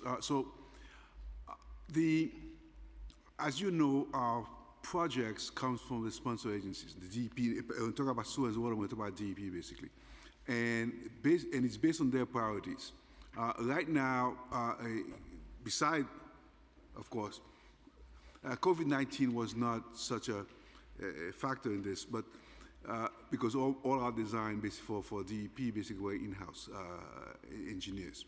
And construction was going on, was essential services. But all of a sudden, the city is confronted with the issue of flooding and intense. Yes, Southeast Queens, okay. You guys have big, major water main, sewer issues, and projects in Southeast Queens. That is correct. And that's where the priorities now has been. To Southeast Queens, for example, is a good example where we can actually rebuild sewers, actually build storm sewers to drain the area, because so you have 7,000 miles of street in the city, so it's building more sewers to deal with that issue is not good. It's not a short-term answer. The quicker way to do this, which is what DEP is doing, is the green infrastructure. The concentrating on these in standard best management practices in the rest of the city, the green infrastructure that we are building to actually reduce the amount of sewer, flood water or storm water that gets in the sewers. So that is where the concentration has been.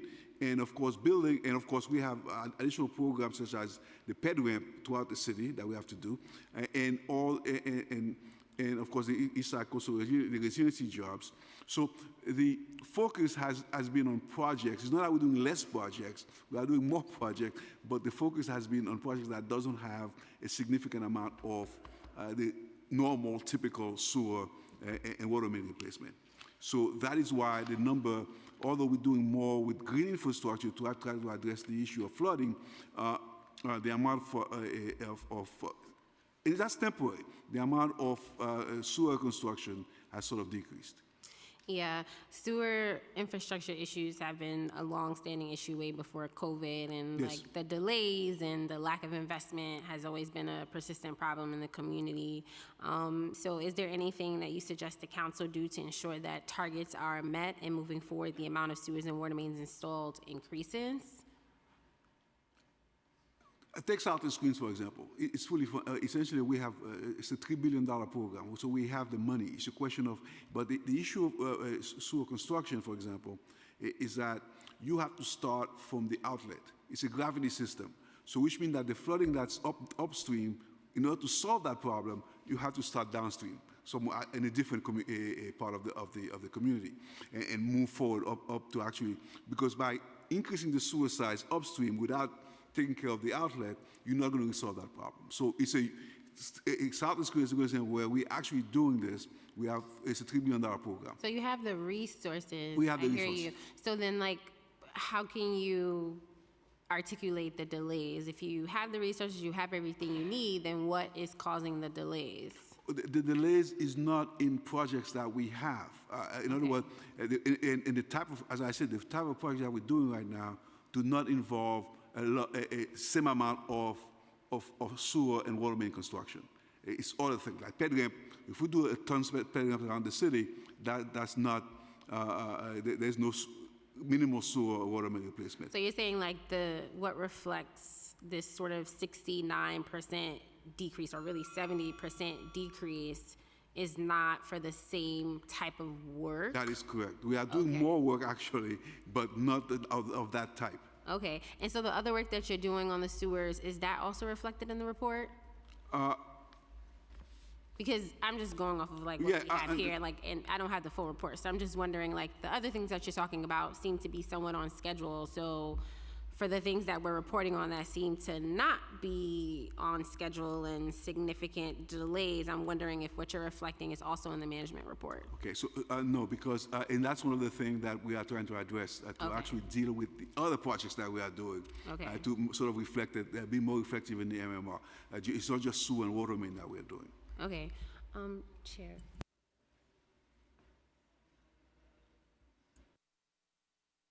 No, we can do, let me just ask you back to HRA for a minute, though. Maybe Councilmember Ayala got this, but what is a budgeted and actual head count for both cash assistance and SNAP separately? And then what do you need in order to address these backlogs? What specifically? So I don't have the budgeted head count for cash and SNAP in front of me. What we need is to make sure that we are continuing to hire to make sure that we don't lose pace on attrition. And what we are doing every month is we are targeting onboarding 15 ESs in SNAP and 45 JAS in the cash assistance program every single month. That is our goal, that's our target. That is what we are working towards every month. Okay, but you could get us information that you don't have now as to what the actual and budgeted. Yeah, absolutely, I can get that. Next time you need to have it, if you don't mind. That would be like a You got it. good MMR question, I would think so. So that's, in other words, because what we're trying to find out is what staff is needed to eliminate the current processing delays. And what you're saying is, if you can work sufficiently with OMB, then you will be able to do that. Is that what you're also trying to say? I don't trust OMB, that's why I'm asking you. No, I understand, but again, and I go back to, this is not just a staffing issue. This is also working with the state and federal government Right, to on get the waivers. And so as we reduce, But do you ask us for help with that? She can do anything. we'll do. But we've been successful with some of these waivers. Having 15,000 fewer actions to take in the month of December I and understand going that, but you forward still- I- reduces our need for staff too. I understand that, but you still got whatever it was, 27,000 people on cash assistance on the backlog. That's a lot of people. It is. And you can't just wave them away.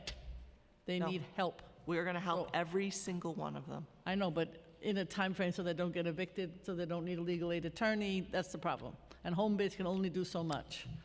Home base, I don't like their hours, 9 to 5, right? Home base, I don't like those hours. They should be till 10 o'clock at night, they should be Saturday, and they should be Sunday. That would help too, as an example of how to keep people in their homes. Do you have any more?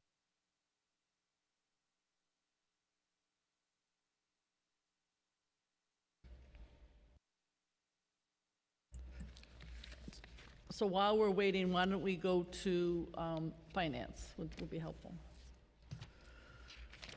Okay, so with finance, according to the report, there's a turnover of field auditors in '23, so that's longer completion time, 17% increase in turnaround time between '22 and '23, 23% decrease in tax liability as a result of non-field audits compared to the previous year. And then since FY18, a 63% increase in the average turnaround for field audits. And I think what field audits means is just an audit, unless I'm missing something in terms of an audit. So how, you've got it's the same kind of question. The current budget, the actual head count, how are you going to address some of these issues so you able to answer the field audit questions more quicker, sorry. Yes. So just to start, to be clear, field audit is when an auditor goes to an actual place of a business to look at the books and records. Yep. The non-field audit is when we are doing the review entirely within our own offices. So that is the distinction being made. But in any case, it is true that our audit division did experience a high level of attrition during the pandemic, and there's a double impact. If an auditor leaves before an audit is completed, then that audit case must be transferred to another auditor who has to get up to speed with the case issues before proceeding. We have made some progress in this area in fiscal year '24, bringing the average from 528 days in fiscal year '23, which is, I think, the figure you're referencing in the MMR, Yep. to 481 days as of September 2023. The auditor title so far has been exempt from the hiring freeze. And since the start of fiscal year '24, we have brought aboard 26 additional auditors. However, despite the challenges, we do want to note that the audit division did bring in nearly $1.3 billion in fiscal year '23 through audits of large corporations, including many Fortune 500 companies. I know that sounds like a lot of money, but to me, probably more if you had more auditors. That would seem to me they would go together. Auditors do generate revenue. Yes. The $1.3 billion was significantly higher than the plan for fiscal year. But what was it pre-COVID? Maybe we didn't have as many audits? I don't know. What was it pre-COVID?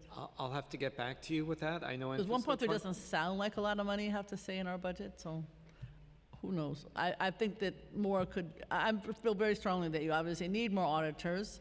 The question I have, though, is, are they part of the non-union exemption for those who can do hybrid, or are they not allowed to be hybrid? The auditors are allowed to be hybrid. Okay, does that help you when you're hiring? Because the mayor took a whole long time to get to the point that he should understand that the rest of the world is hybrid, and you're not going to be able to hire unless because I'm sure every other accounting firm does hybrid. So is it making it easier, or it's hard to say? It's early to say. We are pleased that now that it's in place, that we are able to offer that. Yes, took him forever. Do you want to add? I think the most popular program, perhaps, in New York is SCREE, as we know. So obviously, there are lots of issues. You talked about some of them. I'm sure you might blame some of it, I understand, on the COVID situation. We are just swamped, and I'm sure my colleagues are also, with issues regarding SCREE, DREE, and SHE, et cetera. So what is the administration's plan to fix this issue and be able to get SCREE or DREE in a reasonable amount of time? And of course, we're also trying to do more outreach, because whatever, people don't know that if they make 58 or less, they can get it as a senior, as an older adult. Yes. So there are many things that we're doing. First and foremost, I do want to focus on that backlog of 7,000. We've cut it approximately in half, and we're on course to working through that by the beginning of 2024 through February. So we think that that will help us. And actually, I did want to ask our taxpayer advocate to come up for a moment to talk about the outreach that we have been doing to reach this and other populations. Yeah, you can sit there, that's fine. Thank you, First Deputy Commissioner. Thank you, Councilmember, for this opportunity and some of the efforts that the Department of Finance and the Office of the Taxpayer Advocate is making to improve on screen injury enrollment is often by in-person direct assistance, and we thank you, Councilmember Brewer. Your office is one of the most active and engaged when it comes to screen injury Come enrollment. to my district anytime, and you will see active engagement. That's all right. You and have we are with your no office. idea. Go ahead. Sorry, thank you. We come to your office monthly for screen injury enrollment. And we events. appreciate it. Yeah, absolutely. And in those events, we're able to provide that direct assistance to taxpayers, meeting customers where they are. And so our office, in conjunction with the External Affairs Outreach team, I know you're familiar with this team, along with the Mayor's Office of Public Engagement, we've engaged in significantly more in-person outreach and providing information sessions, enrollment events as well, and across the city at older adult centers, thanks in large part to our partners at Aging.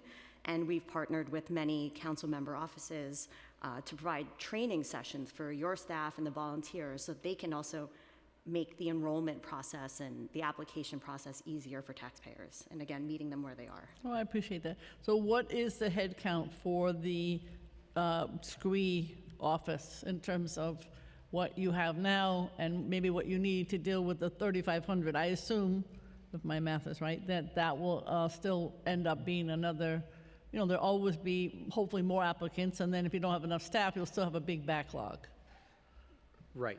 Well, so a couple of things I want to say about that. First, in terms of the staffing, so this isn't specific just to Screedry, but to all of our senior and disabled programs. So that's Screedry, Shahi, and Dahi. So the staffing is down. We were at 23 in July of 2021, and most recently we're at 17. So that's a decrease of 26%. And are those, my friends at OMB are saying I'm not being nice to them on my little cell phone right here, just so you know. So the fewer people, are they exempt if you want to hire or able to get more people? Are they exempt from OMB's hiring freeze? We are having conversations with OMB now about... So the answer is no at this particular time. So I'm going to tell them that they should hire because the seniors, in order to stay in their apartments, need to have screen injury, and it's a great program. Right. So I do want to add some as well, just to let you know first that the backlog of the 7,000, that was a one-time event. So when we worked through that in February, we do not expect a recurrence. Also, the fiscal year 2023 was a heavy year for SHE and DHE applications. So because of historical reasons, we have most of the beneficiaries have to renew in odd years. So 2/3 of them renew in the odd years and 1/3 in the even year. So we are expecting a lighter year this year. And the third thing I wanted to say was that we did, at the state level, were able to achieve new legislation that simplifies the income requirements across these programs so that they're consistent, and we're planning to use automatic income verification to increase the effectiveness and efficiency of our staff. So we think all of those things combined is going to put us in a much better place in this coming fiscal year compared to last year. I know Councilmember Dinowitz has a bill too for those who are at Mitchell-Lama to do the population, to just populate the application, because they're slightly different, as you know, that comes under HPD perhaps, I don't know. But because they're not the typical red stabilized. But I'm just saying, you have to think of every possible way, because the seniors get so confused. They come to your staff and to my staff with a million questions. And the easier you can make it, the better. It's still not easy enough, I'm afraid. We agree. It's not easy enough. We're working to make it better. I mean, part of why we have a taxpayer advocate is precisely to work with people who do not want to deal with the internet or with automated systems. They push 000. They want a person. They sure do. They know exactly how to do that. Yes. So we I taught them. Yes. So we understand that, and so we are looking at both in order to improve our performance. All right. Councilmember Ayala?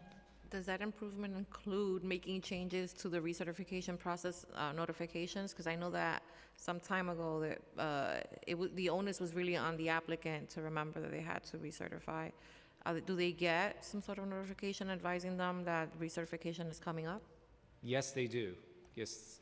So it varies by program, but for example,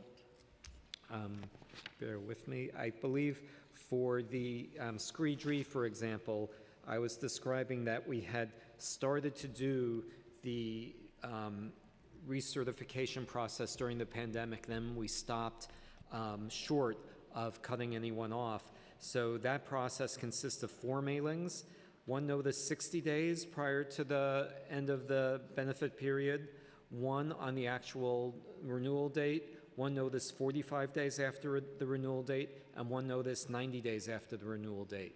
So it's a very robust process, and that is supplemented by the outreach programs that we have through our offices, through the taxpayer advocates' offices, and yes, with a lot of help from council members. I appreciate that. A question to do with property tax collection. When I did my IBO report last year, didn't include, when I say IBO report, meaning 2.1 billion the city's owed by people who don't pay their taxes. So obviously, you're a different level of challenge for getting people. You don't have a lien sale. I would actually support some of the suggestions that your commissioner has made in terms of the lien sale. I've got buildings that are sitting there, they owe taxes, nobody has to pay them, so they don't pay them. Why should they? So I'm wondering what is your collection rate challenge? How are you dealing with it? Yes. So it has been a challenge. Our property tax enforcement method, the Tax Lien Sale Authority, expired last February. So now we've gone a year and a half without having that tool available. And even before then, in the last several years, we got out of the practice of having a tax lien sale every year. It was a regular cadence. And for the last 6 years, it's basically been every other year. And corresponding with that, we've seen a steady increase in the amount of property tax delinquencies. So increasing from 338 million for fiscal year 18, which was the end of the string of regular annual tax lien sales, to through fiscal year 23, it had increased to 708 million. So that's a $370 million increase in tax delinquencies. So we are concerned about that. We understand that improvements to the process need to be made. The problem with the lien sale process was that it failed to distinguish between those who could pay but sought to avoid doing so, and those who were genuinely struggling, who were disproportionately low-income homeowners of color. We have been talking to you and other council members about our vision for improving it. We are ready to talk to any council member who wants to have that conversation with us, and we're very much looking forward to pushing that forward in the months to come. All right, I mean, somewhere between 300 million and 700 million would be a nice number to collect, depending on making sure that people, like you said, who can't pay don't get penalized, but the ones that I'm thinking of, they can pay. They just don't. So to be discussed. Yes, we look forward to those discussions. Okay. Councilmember Williams, you had another question, I think, for HRA? Yes, thank you. I lost it. All right, this is about SNAP and cash assistance. Of course, since COVID, there's been an increase in the need for public assistance, and we wanted to know what the current average monthly volume of new applications for each SNAP and cash assistance, and how does this compare to pre-pandemic levels and peak pandemic levels?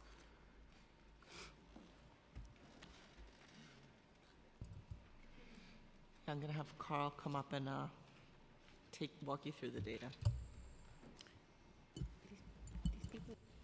All right, so our current average benefits for SNAP are around $280.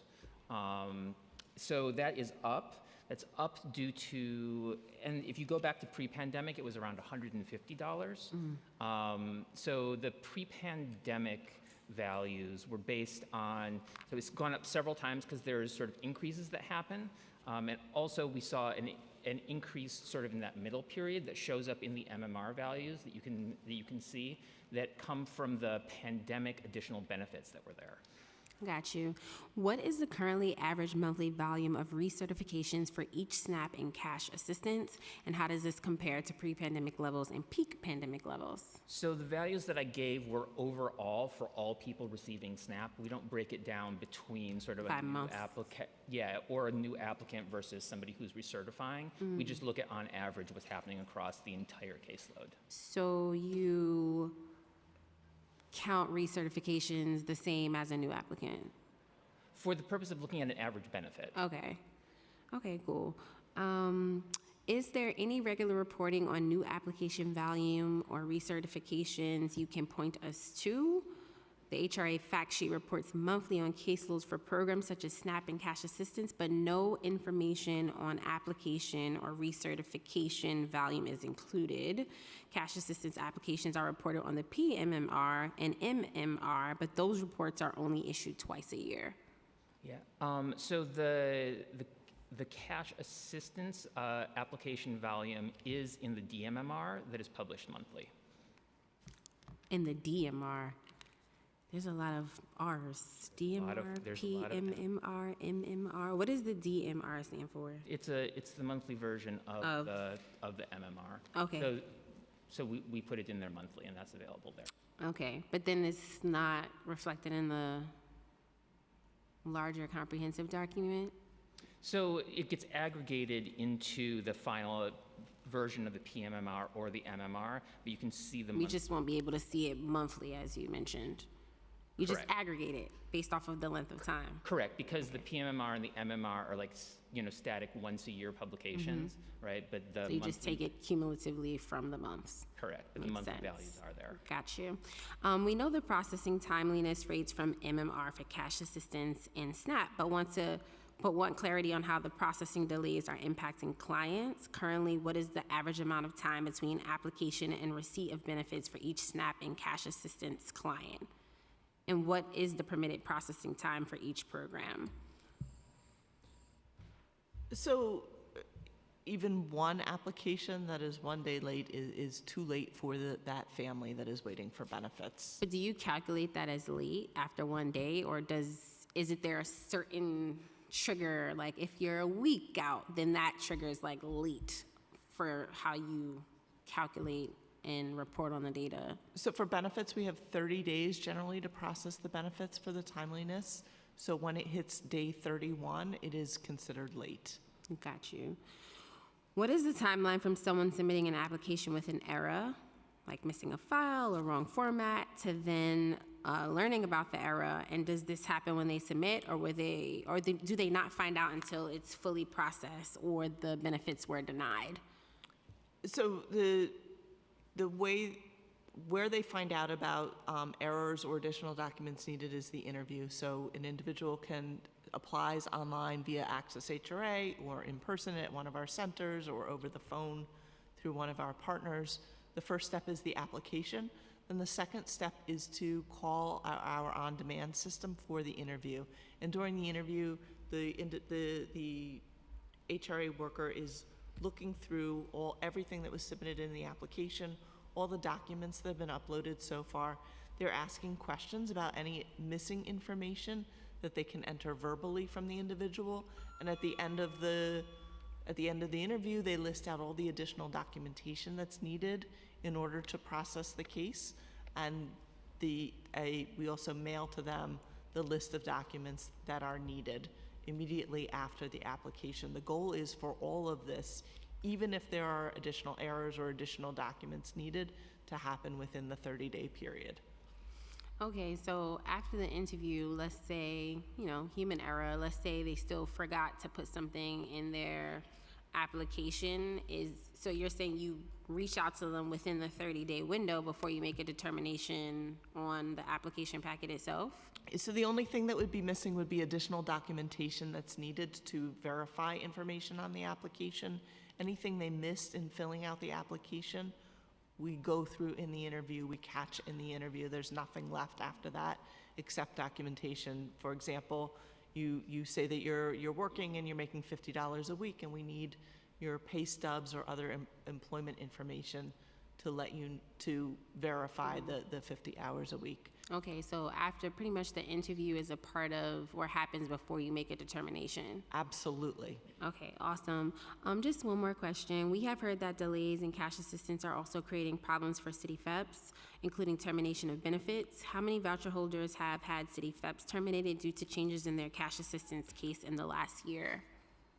I'll have to get back to you on that number. Okay, no problem. Thank you, Chair. Thank you very much. We're going to go to NYCHA. In your testimony, I just had a question, because you talked about mold, elevators, and heat service regarding the feds, or at least the courts. And I know Mr. Schwartz, he makes a lot of money. Oh, my God. But he also includes lead. Why didn't you talk about lead in that paragraph? Thank you, Council Member. I was simply trying to be brief in my remarks, but we have had tremendous improvement in our lead program, both what's in the MMR and since the MMR. Let me just find my lead numbers here. Mr. Schwartz talks about lead a lot. Yes, well, lead is a very serious issue for NYCHA and many others. So I think I did mention in the testimony that the total number of units abated has increased by 426% between fiscal year 2022 and 2023. And so far in fiscal year 24, we've continued to do that level of production. As of September 2023, we've abated 1,233 units for lead, almost triple the number abated during the same time last year. So we've been very proud of how we've scaled up our lead program. It's a very serious environmental issue, and we've been really focused on scaling it up. In order to do a lead abatement, that usually involves relocation of residents temporarily for a few days while that work is performed for their own safety. And so in order to scale that up, we've had tremendous work with our residents to make sure they understand the importance of doing this work. Okay, maybe more later. Also, on the last paragraph, you talked about preparing vacant apartments for new occupants. I know I've been nonstop talking about this, because in one of my developments, as we speak, on 64th and Amsterdam, I have 40 vacant apartments. That's insane.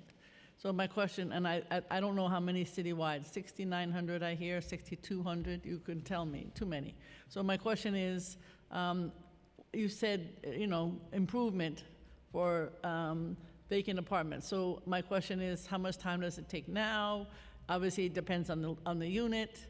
If it's under a roof and there's a leak, then that's different than just, but I know one that was a fire, ain't no leaks, ain't no nothing, and it's still sitting there. So you got some money from the city council, thanks to the speaker and others, and I assume you have some from the mayor. So what's going on with these vacant apartments? I mean, it is hard for the public to understand that at the New York City Housing Authority, there are 6,900 vacancies when we have all these people who need homes. Go ahead. It is. We have, as of the middle of October, we have 4,900 vacant units available. And we know that that is a lot of vacant units given the affordable housing crisis in New York City. But the number one reason that apartments are taking a long time to turn over is because we're committed to doing the environmental work that's required on those apartments, including making them lead-free and asbestos-safe upon turnover. And that alone can take 4 to 6 months just to do that testing and abatement of those two hazards. And then after that, we have to do significant turnover, as our apartments are typically occupied for 25 or more years. There's wear and tear on that needs to be corrected, including new cabinets, painting, plastering, tiles. And so that work, typically right now we're looking at approximately 370 to 400 days to do turnover. And how soon do you think the 4,900, my math isn't fast enough to do 370 days into 4,900. So how much time do you need to do this 4,900 vacant units? Right now, what are you aiming for? Right now, our production target internally is to do 250 units a month. And the money that the city council has provided, or the city has provided for the vacant readiness program, is a significant source for us. We're really appreciative of that. You better be, because it was a lot of money. It does significantly help towards that 250 a month production. Okay, and then how many do you, I have no clue as to how many become vacant. It's obviously not a static number. So do you know how many become vacant, like every month or every year or something, just to see how the backlog is able to be addressed? I don't have the move-out numbers handy, but we can certainly follow up with you on that. Because if you got 4,900 vacants, then, do you have another 4,900 that could be vacant in the next year? That's what I'm trying to find out. Okay, we can get back to you on that. Then the obvious issue is rent collection. We know it's down. We know arrears are up. We don't want anybody to get evicted. I know that you don't either. So the question is how we know about ERAP. We know that people are having challenges just post-COVID, all of that. But they do need to pay their rent, but they need help sometimes paying their rent. Mm-hmm. So what are you doing to address the delinquency rate, the arrears? I don't think there's any more ERAP. I think it took care of maybe some portions. I'd like to know what portion it took care of. And then what are you going to do about those that are still, there's still a gap? It's a big question, but it's a big problem. It is a big problem. It is a big gap for us. Rent collection is a significant source of revenue for us. And I think it's been the hardest thing since COVID is the lack of rent collection for us. We have continued to work with our residents. So rent collection efforts include our property management staff speaking with residents, going door to door, and most importantly, connecting them with social services that they need, including the Office of Financial Empowerment and Financial Counseling. We work very closely with our partners at HRA on the one-shot program. We've done one-shot events at our developments. Do you know how many one-shots you've done in the last year or so? We don't track the number of one-shots that are done, partially because residents reach out directly to HRA, sometimes without us, sometimes with us. But so like it's you're not the same something we can administration, so you could check. We can follow up with HRA on that number for sure. So we are continuing those efforts, and it's, right now our arrears are significant, and it's hard when the average NYCHA resident, has an income of maybe $25,000, and right now our average arrears per resident is about $7,400. And so with that level of arrears, it becomes very overwhelming, and residents, choose to stop paying rent because they feel it is insurmountable. They're never going to be able to climb out of that hole. And that is why the ERAP program has been so important to us. So last year in the state budget, we were really fortunate to be able to finally get an allocation of ERAP and have public housing residents prioritized for the program. We are working closely with our state partners at ODEDA in order to have those funds allocated to NYCHA now and then applied to resident accounts. We're hoping that we will begin applying the funding to resident accounts sometime in the next month. One of my friends just got his ERAP paid last week. So there must be something happening after months and months and months. What happened? After months and months, as I said, we've been working with our partners at ODEDA to have the funding applied to the accounts, and that's starting to happen. And we hope that once residents see their arrears significantly reduced through the application of the ERAP, that they will begin in the habit again of paying rent. So how do you deal with this staff-wise? In other words, we hear from other agencies challenging on staff. Is that the same issue? Because this is what I would call retail work. You have to actually talk to every family and figure out what their challenges are and address them. You can't, there's no sending out an email and saying, hey, buddy, you got to pay your rent. That doesn't work. No, definitely not. And this is not a staffing issue for NYCHA, so the staff in the property management office are the first I line know, of but sometimes defense. they're nice and sometimes they're not in the property office.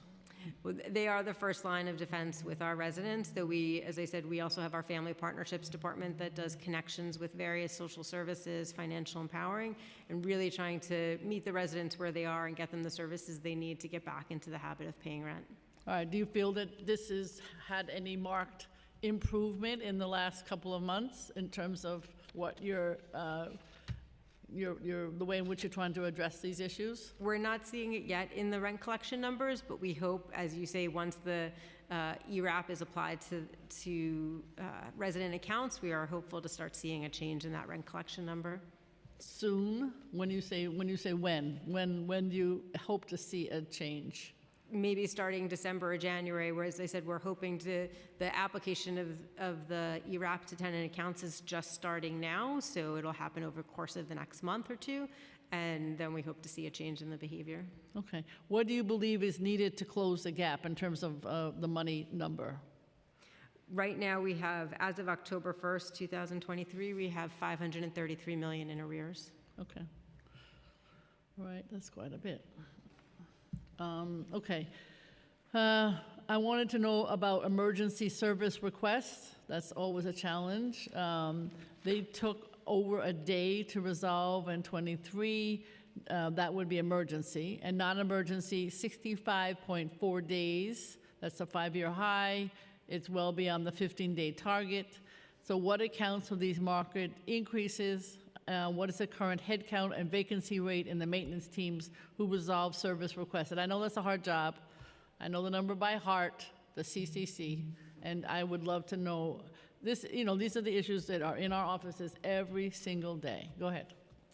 So for the 2023 MMR indicator on emergency requests, approximately 80% of those emergency work orders are actually related to heat. But they're not related to our typical heat outages. They're individual unit complaints for heat, which are rated as emergency complaints. However, because because they're not connected to an outage, we actually have to have a staff person go to each of those individual apartments and check the temperature in those apartments. And so that accounts for why the fiscal year 2023 MMR is over 1 day for those complaints. Sometimes they come in and it's not till the next morning that we can get in there into the apartment to check the temperature.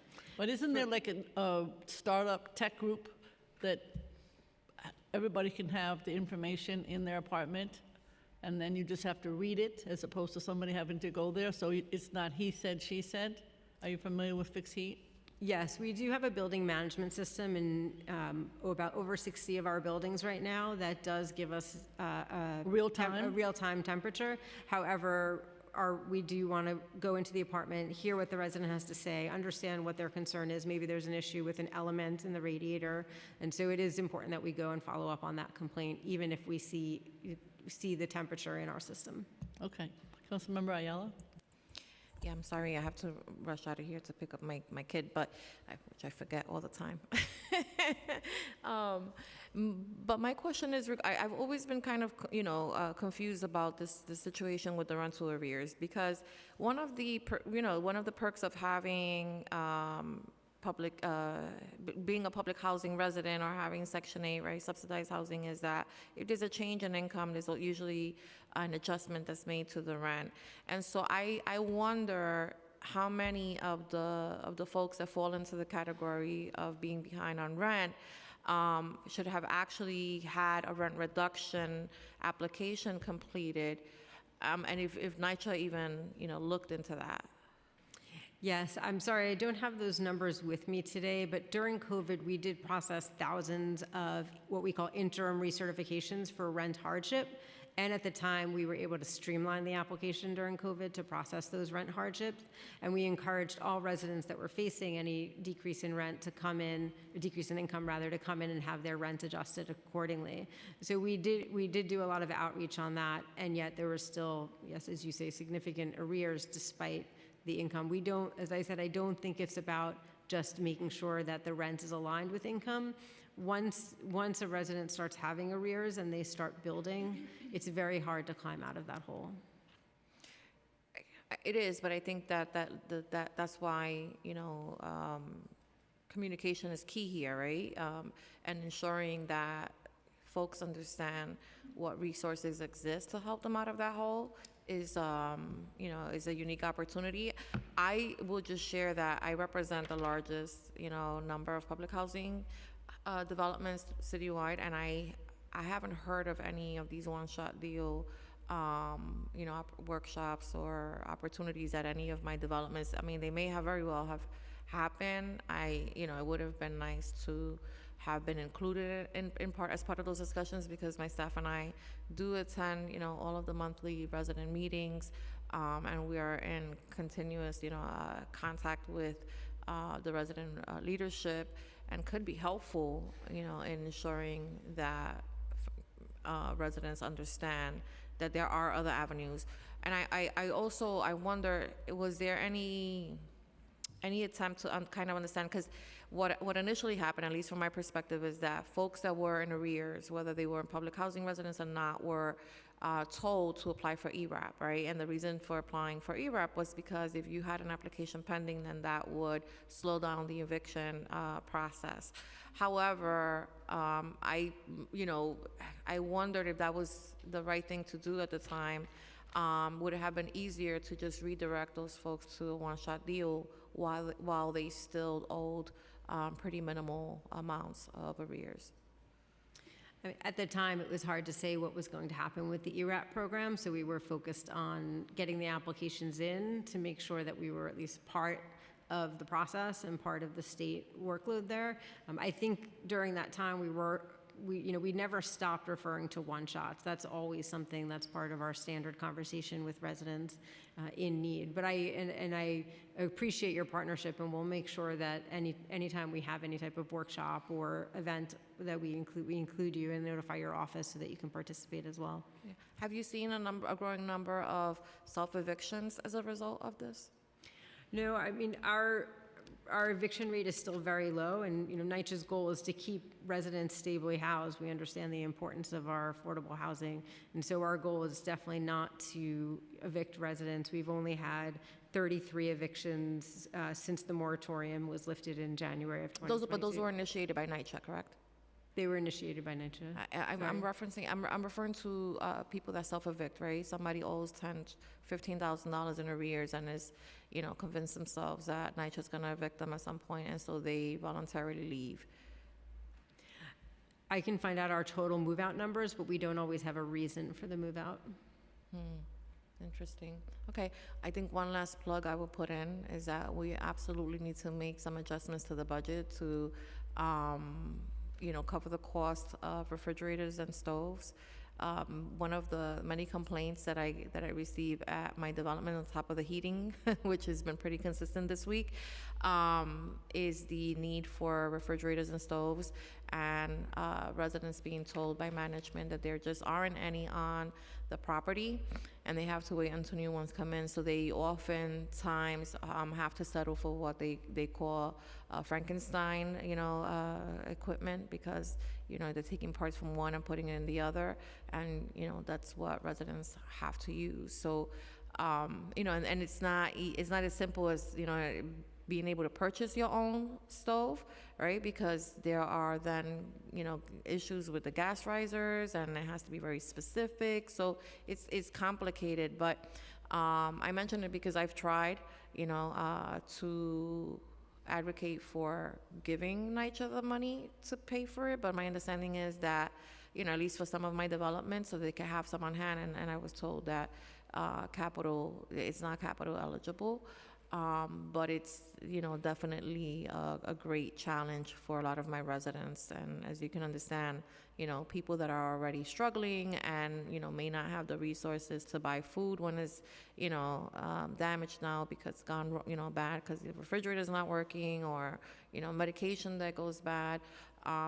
These are things that happen. And, because I have such a high stock of developments, I see a lot of that. And so, I would really greatly appreciate, if at some point I saw that reflected in any of the budgetary requests, because I have never seen it, and I don't understand why.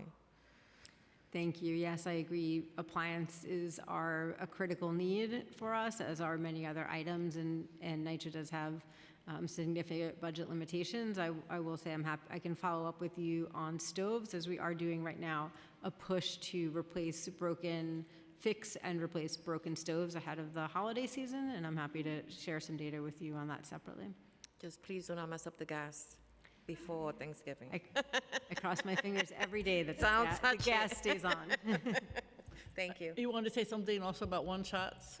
Yeah, I just wanted to say at the time when people were applying for ERAP benefits, one of the requirements of the state's ERAP program was that you had to apply for ERAP as opposed to a one-shot. So we did the right thing. I really think that it just confused folks, and so after a while, they didn't hear back, from the state, and they just, maybe that's, that contributed to their freezing in time, right? Because now they're like, wow, the state didn't respond. Maybe I'm not eligible. What do I do? And my fear is always that people do self-evict because they get scared. I was sitting in housing court the other day, and I had a gentleman, had a similar situation. He lost his job, and, he owed the arrears. He was waiting for his one-shot deal. He applied for it, getting pressure from the landlord, getting pressure from having to go to court. And so he took all his stuff out of the apartment and almost turned in the key. And thankfully, the judge was like, once you turn in the key, right, like it's a different situation. But as of now, you're still a legal tenant, regardless of whether or not you still owe the arrears. And, so I get it, and I understand that, we're all doing the best that we can. But I feel really badly that I get to go home to my nice, little stove and refrigerators, and, they're functional, and I have to work with folks that sometimes have none, for days, and that's horrible. And obviously, as housing becomes more and more difficult to obtain in the city of New York, and we're building less and less subsidized housing, that it's imperative that we do whatever we can to ensure that people are not displaced unnecessarily. So thank you. One other question is, those that are not, have not been able to pay rent, without putting names necessarily, because that is probably not appropriate, but do you let the local officials know, I'm making this up, you have 30 people in your district would like to work with you, or is that not something that's being done? This is an all-out effort, with all due respect, to get people to pay rent, and I think just having NYCHA visit them, maybe there's enough of a relationship in the community to help also.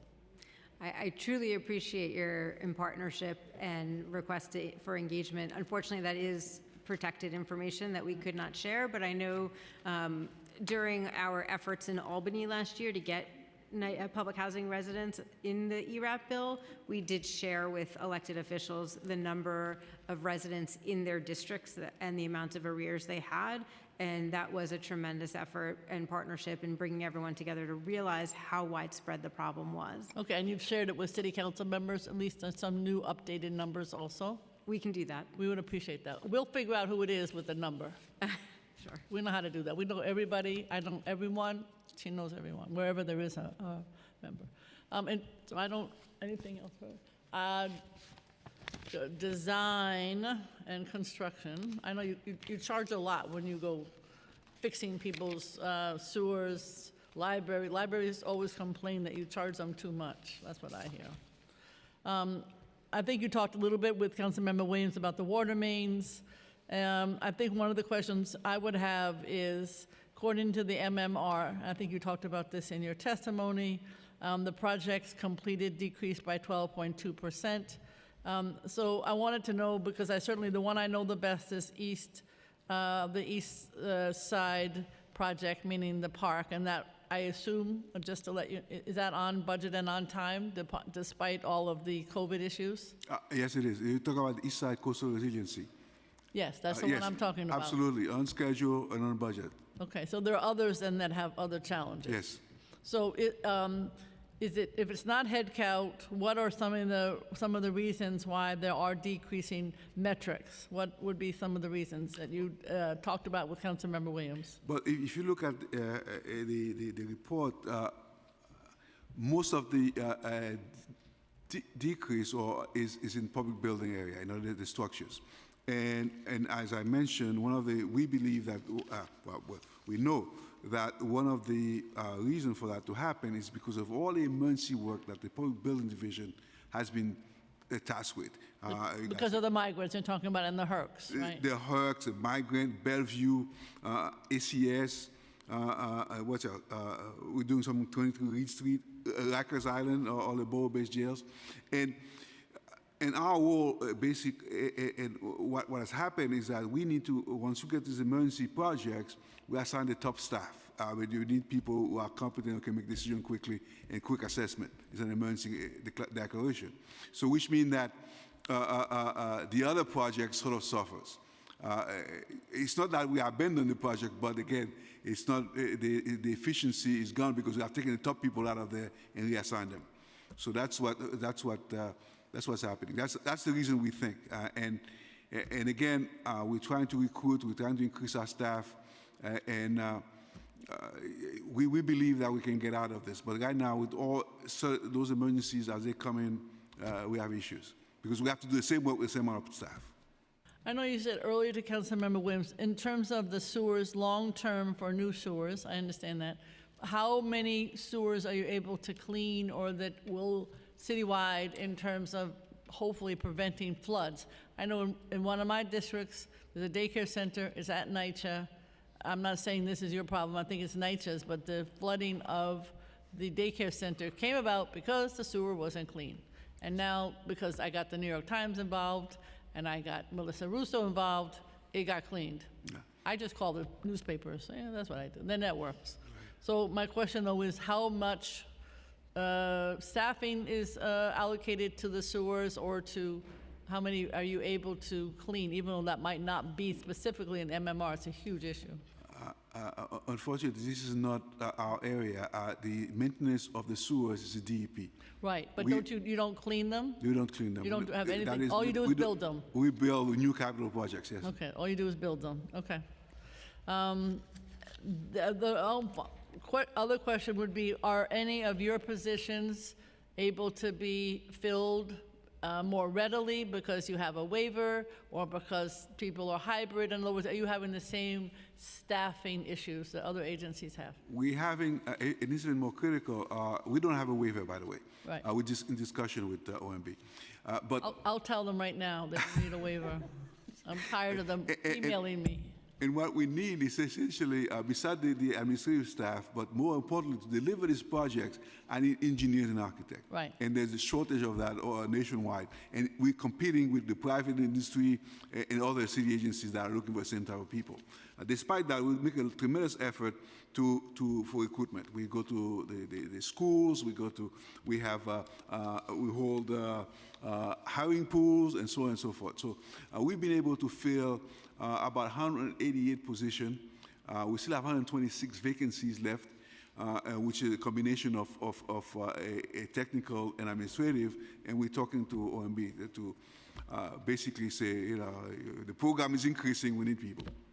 Do you think the mayor finally coming around to hybrid will help? Because your people can easily go to an architectural engineering firm that has hybrid.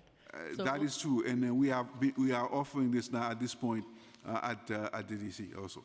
Only took them a year. Oh, well, yes. All right. Any other? All right. Thank you very much. We appreciate your work and much more discussion to go. Thank you so Thank much. you. Thank you very much. Thank you. Thank you very much for your testimony. We will next hear from Louisa Chafee and Sarita Subramanian of the New York City Independent Budget Office.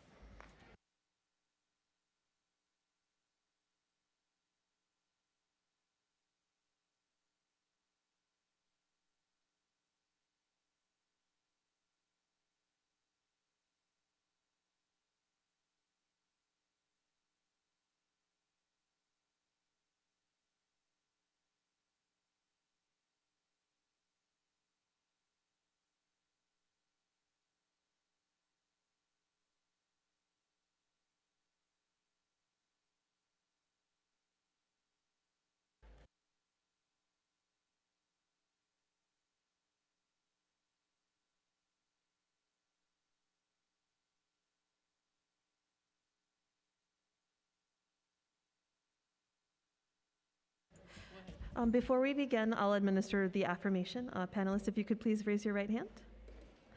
Do you affirm to tell the truth, the whole truth, and nothing but the truth before this committee, and to respond honestly to council member questions? I do. Thank you very much. You may begin when ready. Thank you. Good afternoon, Chair Brewer. I am Sarita Subramanian, Senior Research and Strategy Officer at the New York City Independent Budget Office. Thank you for the opportunity to testify on agency performance vis-a-vis the 2023 MMR in delivering housing and services. In this testimony, I will focus on a few key areas within the New York City Housing Authority, Department of Social Services, and Department of Education, where IBO was also able to use data on staffing levels through the city's payroll management system to analyze the level of staff turnover over the last year. First, regarding delays and timeliness of repairs and turnover of vacant apartments at NYCHA. NYCHA reported substantial timing increases in several critical indicators, attributing the delays to an increase in demand with no comparable increase in staffing to address specialized areas. The average times to prepare vacant apartments and to turn them around more than doubled from 2022, with both metrics reaching over 365 days. In 2019, the average times were both less than 90 days, marking a significant upward trend over the past 5 years. The MMR attributes this to aging conditions in buildings, which require time-consuming repairs and remodeling. The other metric related to service requests in NYCHA's capacity as a landlord. The average time to resolve emergency requests exceeded the 24-hour target, increasing by 26% since 2022, and more than doubling since 2019. The MMR states that most emergency requests relate to heat and hot water, which took longer to resolve in 2023 due to a lack of adequate specialized staff. Resolving non-emergency service requests has increased by a larger percentage than emergency requests, reaching 65 hours in 2023 and a 33% increase from 2022, and more than tripling since 2019. The MMR attributes this to a backlog of work orders from the pandemic, during which non-emergency work was put on hold. IBO found that although headcount at NYCHA has increased compared with June 2022, the average experience level of staff has declined due to high turnover rates, with more experienced staff leaving at relatively higher rates than in past years. This leaves less experienced staff to prepare vacant units and respond to service requests. According to the city's payroll management system, headcount has increased by 1.5% since June 2022. However, NYCHA's staff turnover rate was nearly 20% in that time. With regards to timeliness of cash and food assistance declining despite increased hiring of eligibility specialists, for HRA, IBO continues to monitor to focus on the timeliness of benefit processing indicators. IBO observed the starkest declines in timeliness for processing cash assistance with applications within 30 days, down to 29% of all applications, from 82% 1 year ago. Applicants receiving cash assistance is also the subject of a legal aid and New York Legal Assistance Group lawsuit in progress against the city. There were also sizable changes in processing supplemental food assistance, or SNAP, benefits within 30 days. The metric has declined to just under 40% of all applications, from 60% 1 year ago and 92% 2 years ago. The delays in cash assistance and SNAP processing stand in contrast to Medicaid application processing, which remained at 94% in 2023, below the target rate of 99%, but an improvement in timeliness over the 81% in 2020. At HRA, total headcount has increased by about 1.5% since the end of 2022, but turnover in that same period was approximately 16%, signaling retention issues and a less experienced workforce on average. The number of eligibility specialists, one of the critical positions that work to approve benefit applications, declined 11%, about 225 employees, between June 30th, 2020 and 2023. While there has been a recent rebound in the first few months of 2024, an increase of 4 percentage points or 70 employees, it may not be sufficient to meet the increase in caseloads given that the timeliness indicators continue to lag. The number of cash assistance recipients has grown almost 13% over the last year, increasing from more than 585,000 recipients to more than 660,000. The number of SNAP recipients has held relatively steady at around 1.7 million. In the interest of time, I'm going to talk about the Department of Education, but the testimony does include some details on DHS as well. Student and teacher absence rates at the Department of Education remain higher than pre-pandemic levels. In 2023, the MMR reported that about 64% of students had attendance rates of 90% or higher. In other words, roughly 36% of students were absent in at least 10% of the school year, a threshold that the DOE and State Education Department use as a measure of chronic absenteeism. While 2023 marks a decrease in chronic absenteeism from the previous year, during which nearly 40% of students were chronically absent, the indicator is still 10 percentage points higher than the pre-pandemic rate of 26% in 2019.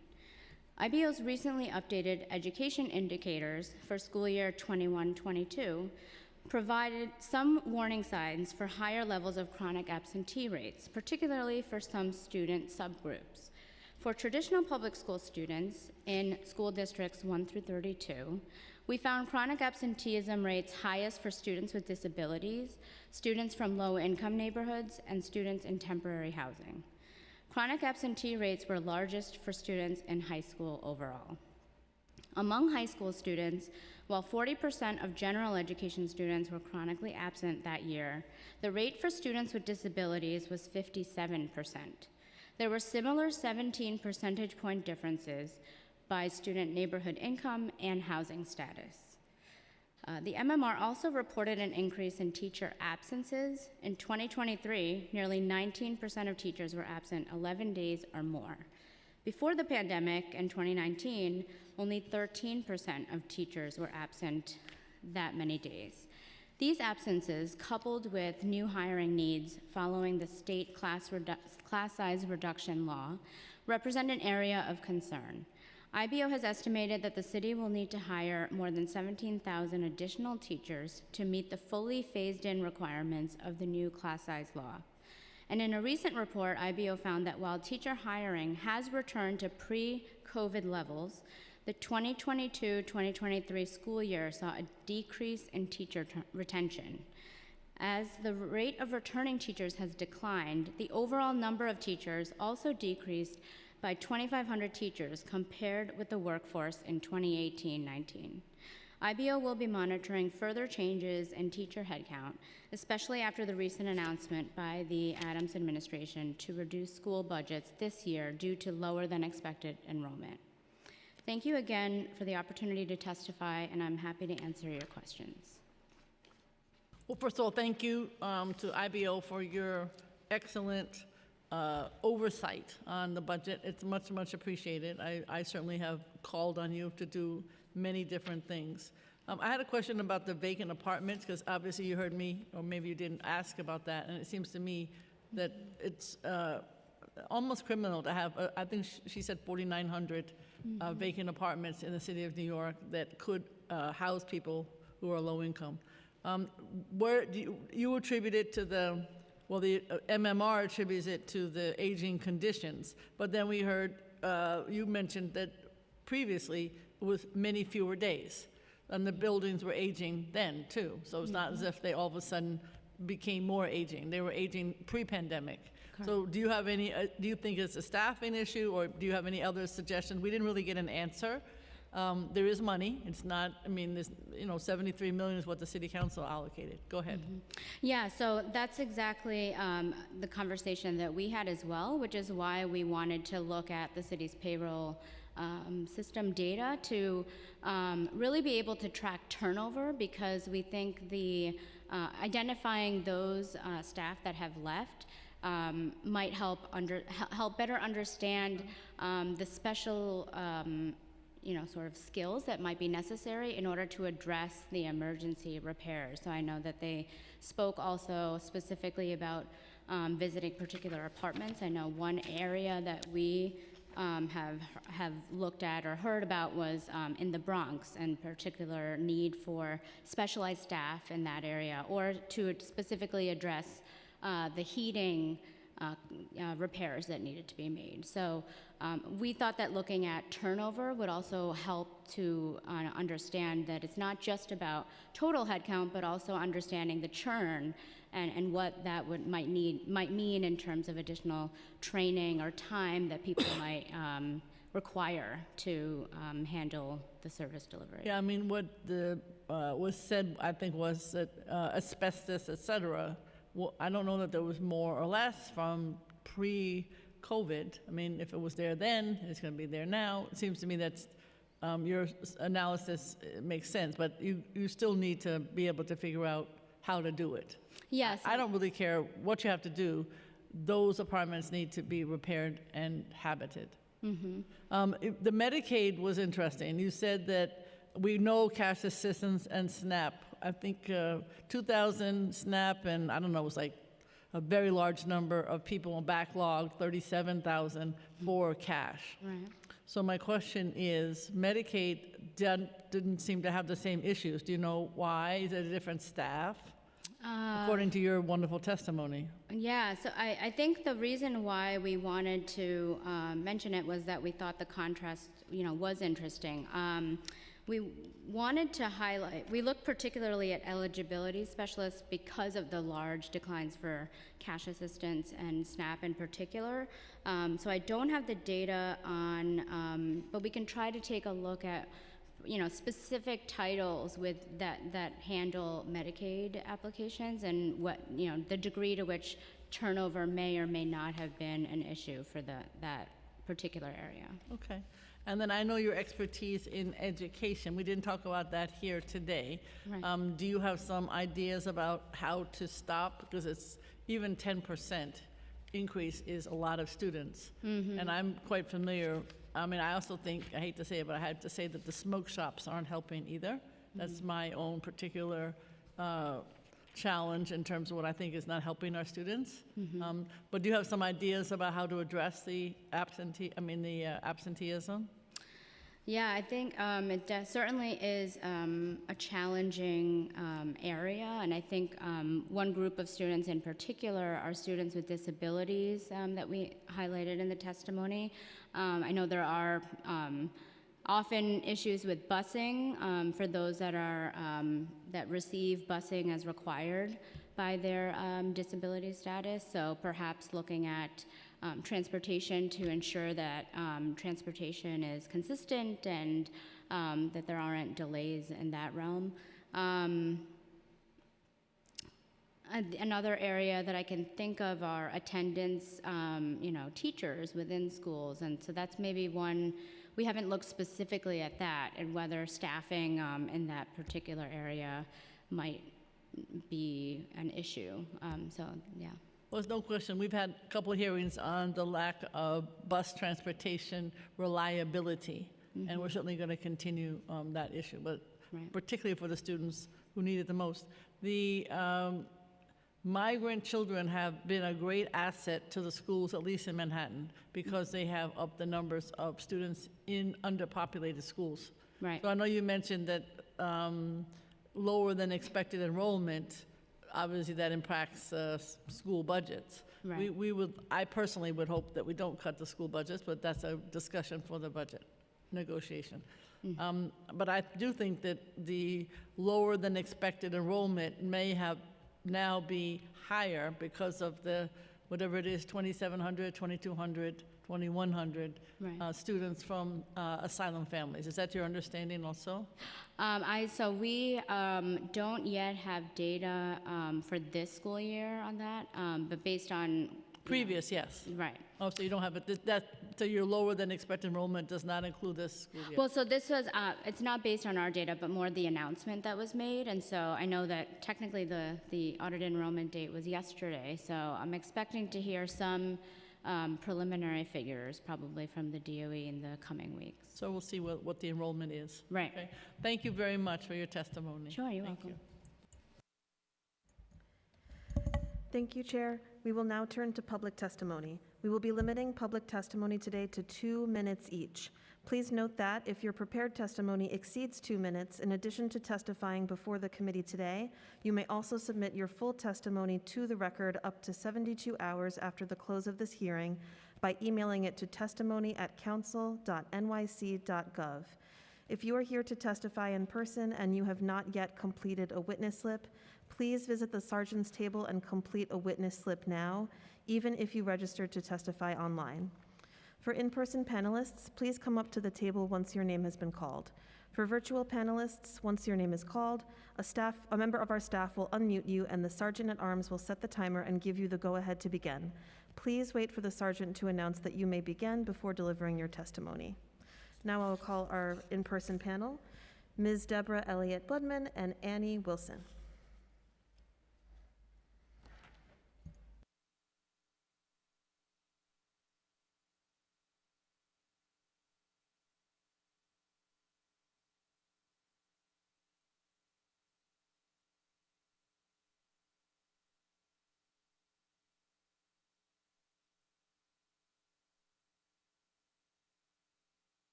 Good afternoon. Hi. Good afternoon. Thank you for being here. Thank you.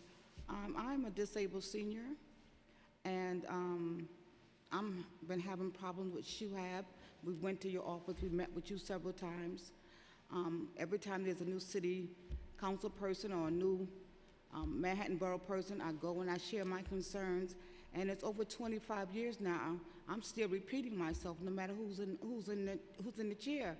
And it's very mentally distressful, anguish, where my health is depleting. If I call 311, I'm in housing court. I'm being harassed by my neighbors, the board president. People are threatening me for making any type of complaints, whether there's ice on my windows and I'm paying rent. If I ask for an ADA toilet, the work is sabotaged where my life is in danger, where my doctor have to write a letter to say the toilet is too high, because my blood is not circulating from my head to my toe, which I didn't even know. I'm so stressed out. And it's ongoing. This is over 30 years with SHUHAB. I'm in housing court saying I owe this enormous amount of money. My DRE goes directly to SHUHAB. It doesn't come to me. And they're saying I owe them all this money. On my rent statement, it doesn't state my part that I owe and you know, what DRE is sent to them. If I say anything at all, if I go to the office to try to pay my rent, I am being harassed, threatened, intimidated, and it's steadily increasing. It's much more than that, but I'm trying to be as humane and have a little dignity about myself, but my health is depleting. I've had bed bugs for over 20 years. Bed bugs. If I ask for that, Ron, the lawyer, well known throughout the city, oh, Ms. Blumman, waiver your rights. If I ask for a paint job after 20 years after they renovated the building with $46 million, and every floor and every wall is not even, and the quality of service is constantly declining. If I ask for anything, she's asking me to waiver my right. No, Ms. Bloodman. And no matter what's on the court papers for stipulation, she has not done one repair that's done adequately. Basic service. Outlets are very, fire department was at my house on Friday morning. Because why? The super gave me a defective smoke detector. It's not the first time. It's not the first time. All kind of sabotaging criminal acts, they get away with it. Okay. Thank you. Thank you very much for waiting this long a time. Thank you. Andy. Just trying to record it, so. Hello, I'm Annie Wilson, and thank you for hearing us out. I also was connected to an HDFC. I was a co-founder since 1984. Oh, let me start again. Hello. Thank you. Thank you for this opportunity to speak. I'm Annie Wilson, and I'm here to report that I have also been in an HDFC scenario as a co-founder in 1984, and eventually forced out by the developers. This building was a building that was transferred to the nonprofit in 2002 to be completed in 2004. And I have to say that there had been a fire. They kept the fire insurance money. They forced us out by claiming a foreclosure need of $179,000 and an agreement that they had made with a for-profit developer. And they had not disclosed to us or revealed that they had taken a mortgage out on us a couple years prior for $850,000. So based on this scheme, we were forced out of our apartments and given relocation apartment contracts. I was not allowed to return to my apartment 5C. I went in negotiation for alternatives. They took me to court, I believe, as a reprisal for speaking out in this body in 2018 and 2019, detailing the issues that we'd had, and particularly financial issues. And if you look up the record, I testified on July 22nd, 2019. If you go to pages 261 to 268, and I had testified April 26, 2018, page 174 to 177. I know I have to wrap up now, but I would like to add that I'm still in the relocation apartment, overstayed 5 years, facing eviction from there. And I would like to work and meet with you and help with any kind of investigation needed, because the situation is dire right now for me and others. All right. Thank you. And what borough are you in? It was 13th Street, Lower Manhattan. 13th Street, Manhattan. Okay. Yeah. I'll be glad to. I'll give you my card. I'll be glad to meet with both of you at any time. Okay. Thank you. Thank you very much. And thank you for waiting all day. Thank you. Thank you. Thank you both very much for your testimony. Now we will turn to virtual panelists. We will hear first from Juan Diaz, followed by Theo Chino. Again, please wait for the Sergeant at Arms to announce that you may begin before starting your testimony. But we'll now hear from Juan Diaz. You may begin. Thank you.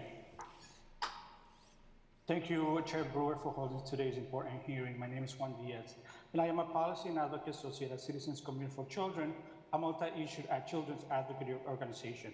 CCC is also a steering committee of the Family Homeless Coalition. The recent major management report highlights the need to fully staff HPD, DHS, and HRA to streamline housing application and reduce the paperwork so that families with children could remain housed and secure housing timely. For instance, the MMR report reveals that the percentage of lottery projects that completed application approval within 6 months decreased from 42% in fiscal year 22 to 32% in fiscal year 23. The major proposed 15% cut in agencies like the Department of Social Services and Department of Homeless Services will further extend the time individuals and families receive housing and public assistance benefits.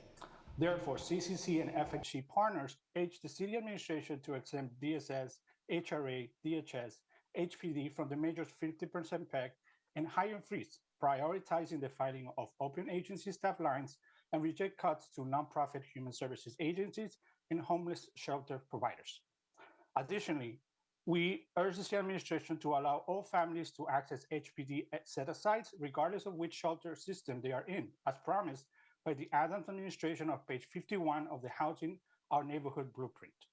Also, reduce the steps and streamline to fill the vacant affordable housing units made available through the Housing Connect to meaningful reduce lease-up timetables.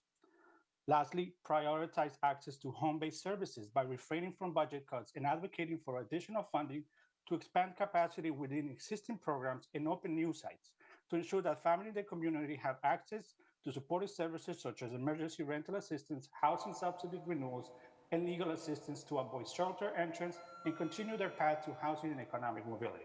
Thank you for the opportunity to testify. A written testimony will be submitted with more details and recommendations. I want to thank you very much. You know, I'm a huge fan of CCC and really concise, excellent testimony. Thank you. Thank you very much for your testimony. We'll next hear from Theo Chino. You may begin.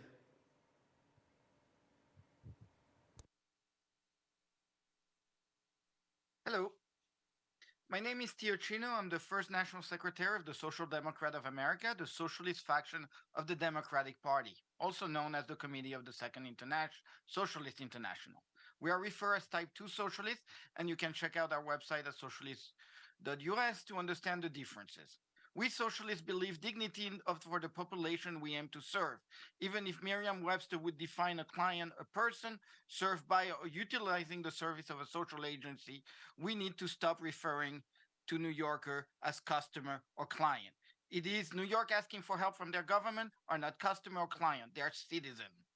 Because we believe housing is a human right, it's the job of the council to provide a strong oversight over the housing stock against bad actors. City Council over the last 50 years have given nonprofit rent property taken from slumlord in hope to turn the equity back to the resident.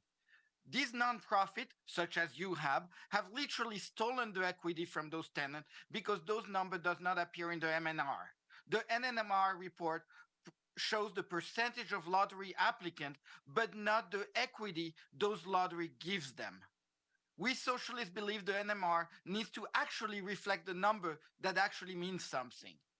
We socialists, when we get elected, we would like to see added to the MMR new data point, such as the actual equity numbers for each project the HPD needs, for each project in HPD portfolio.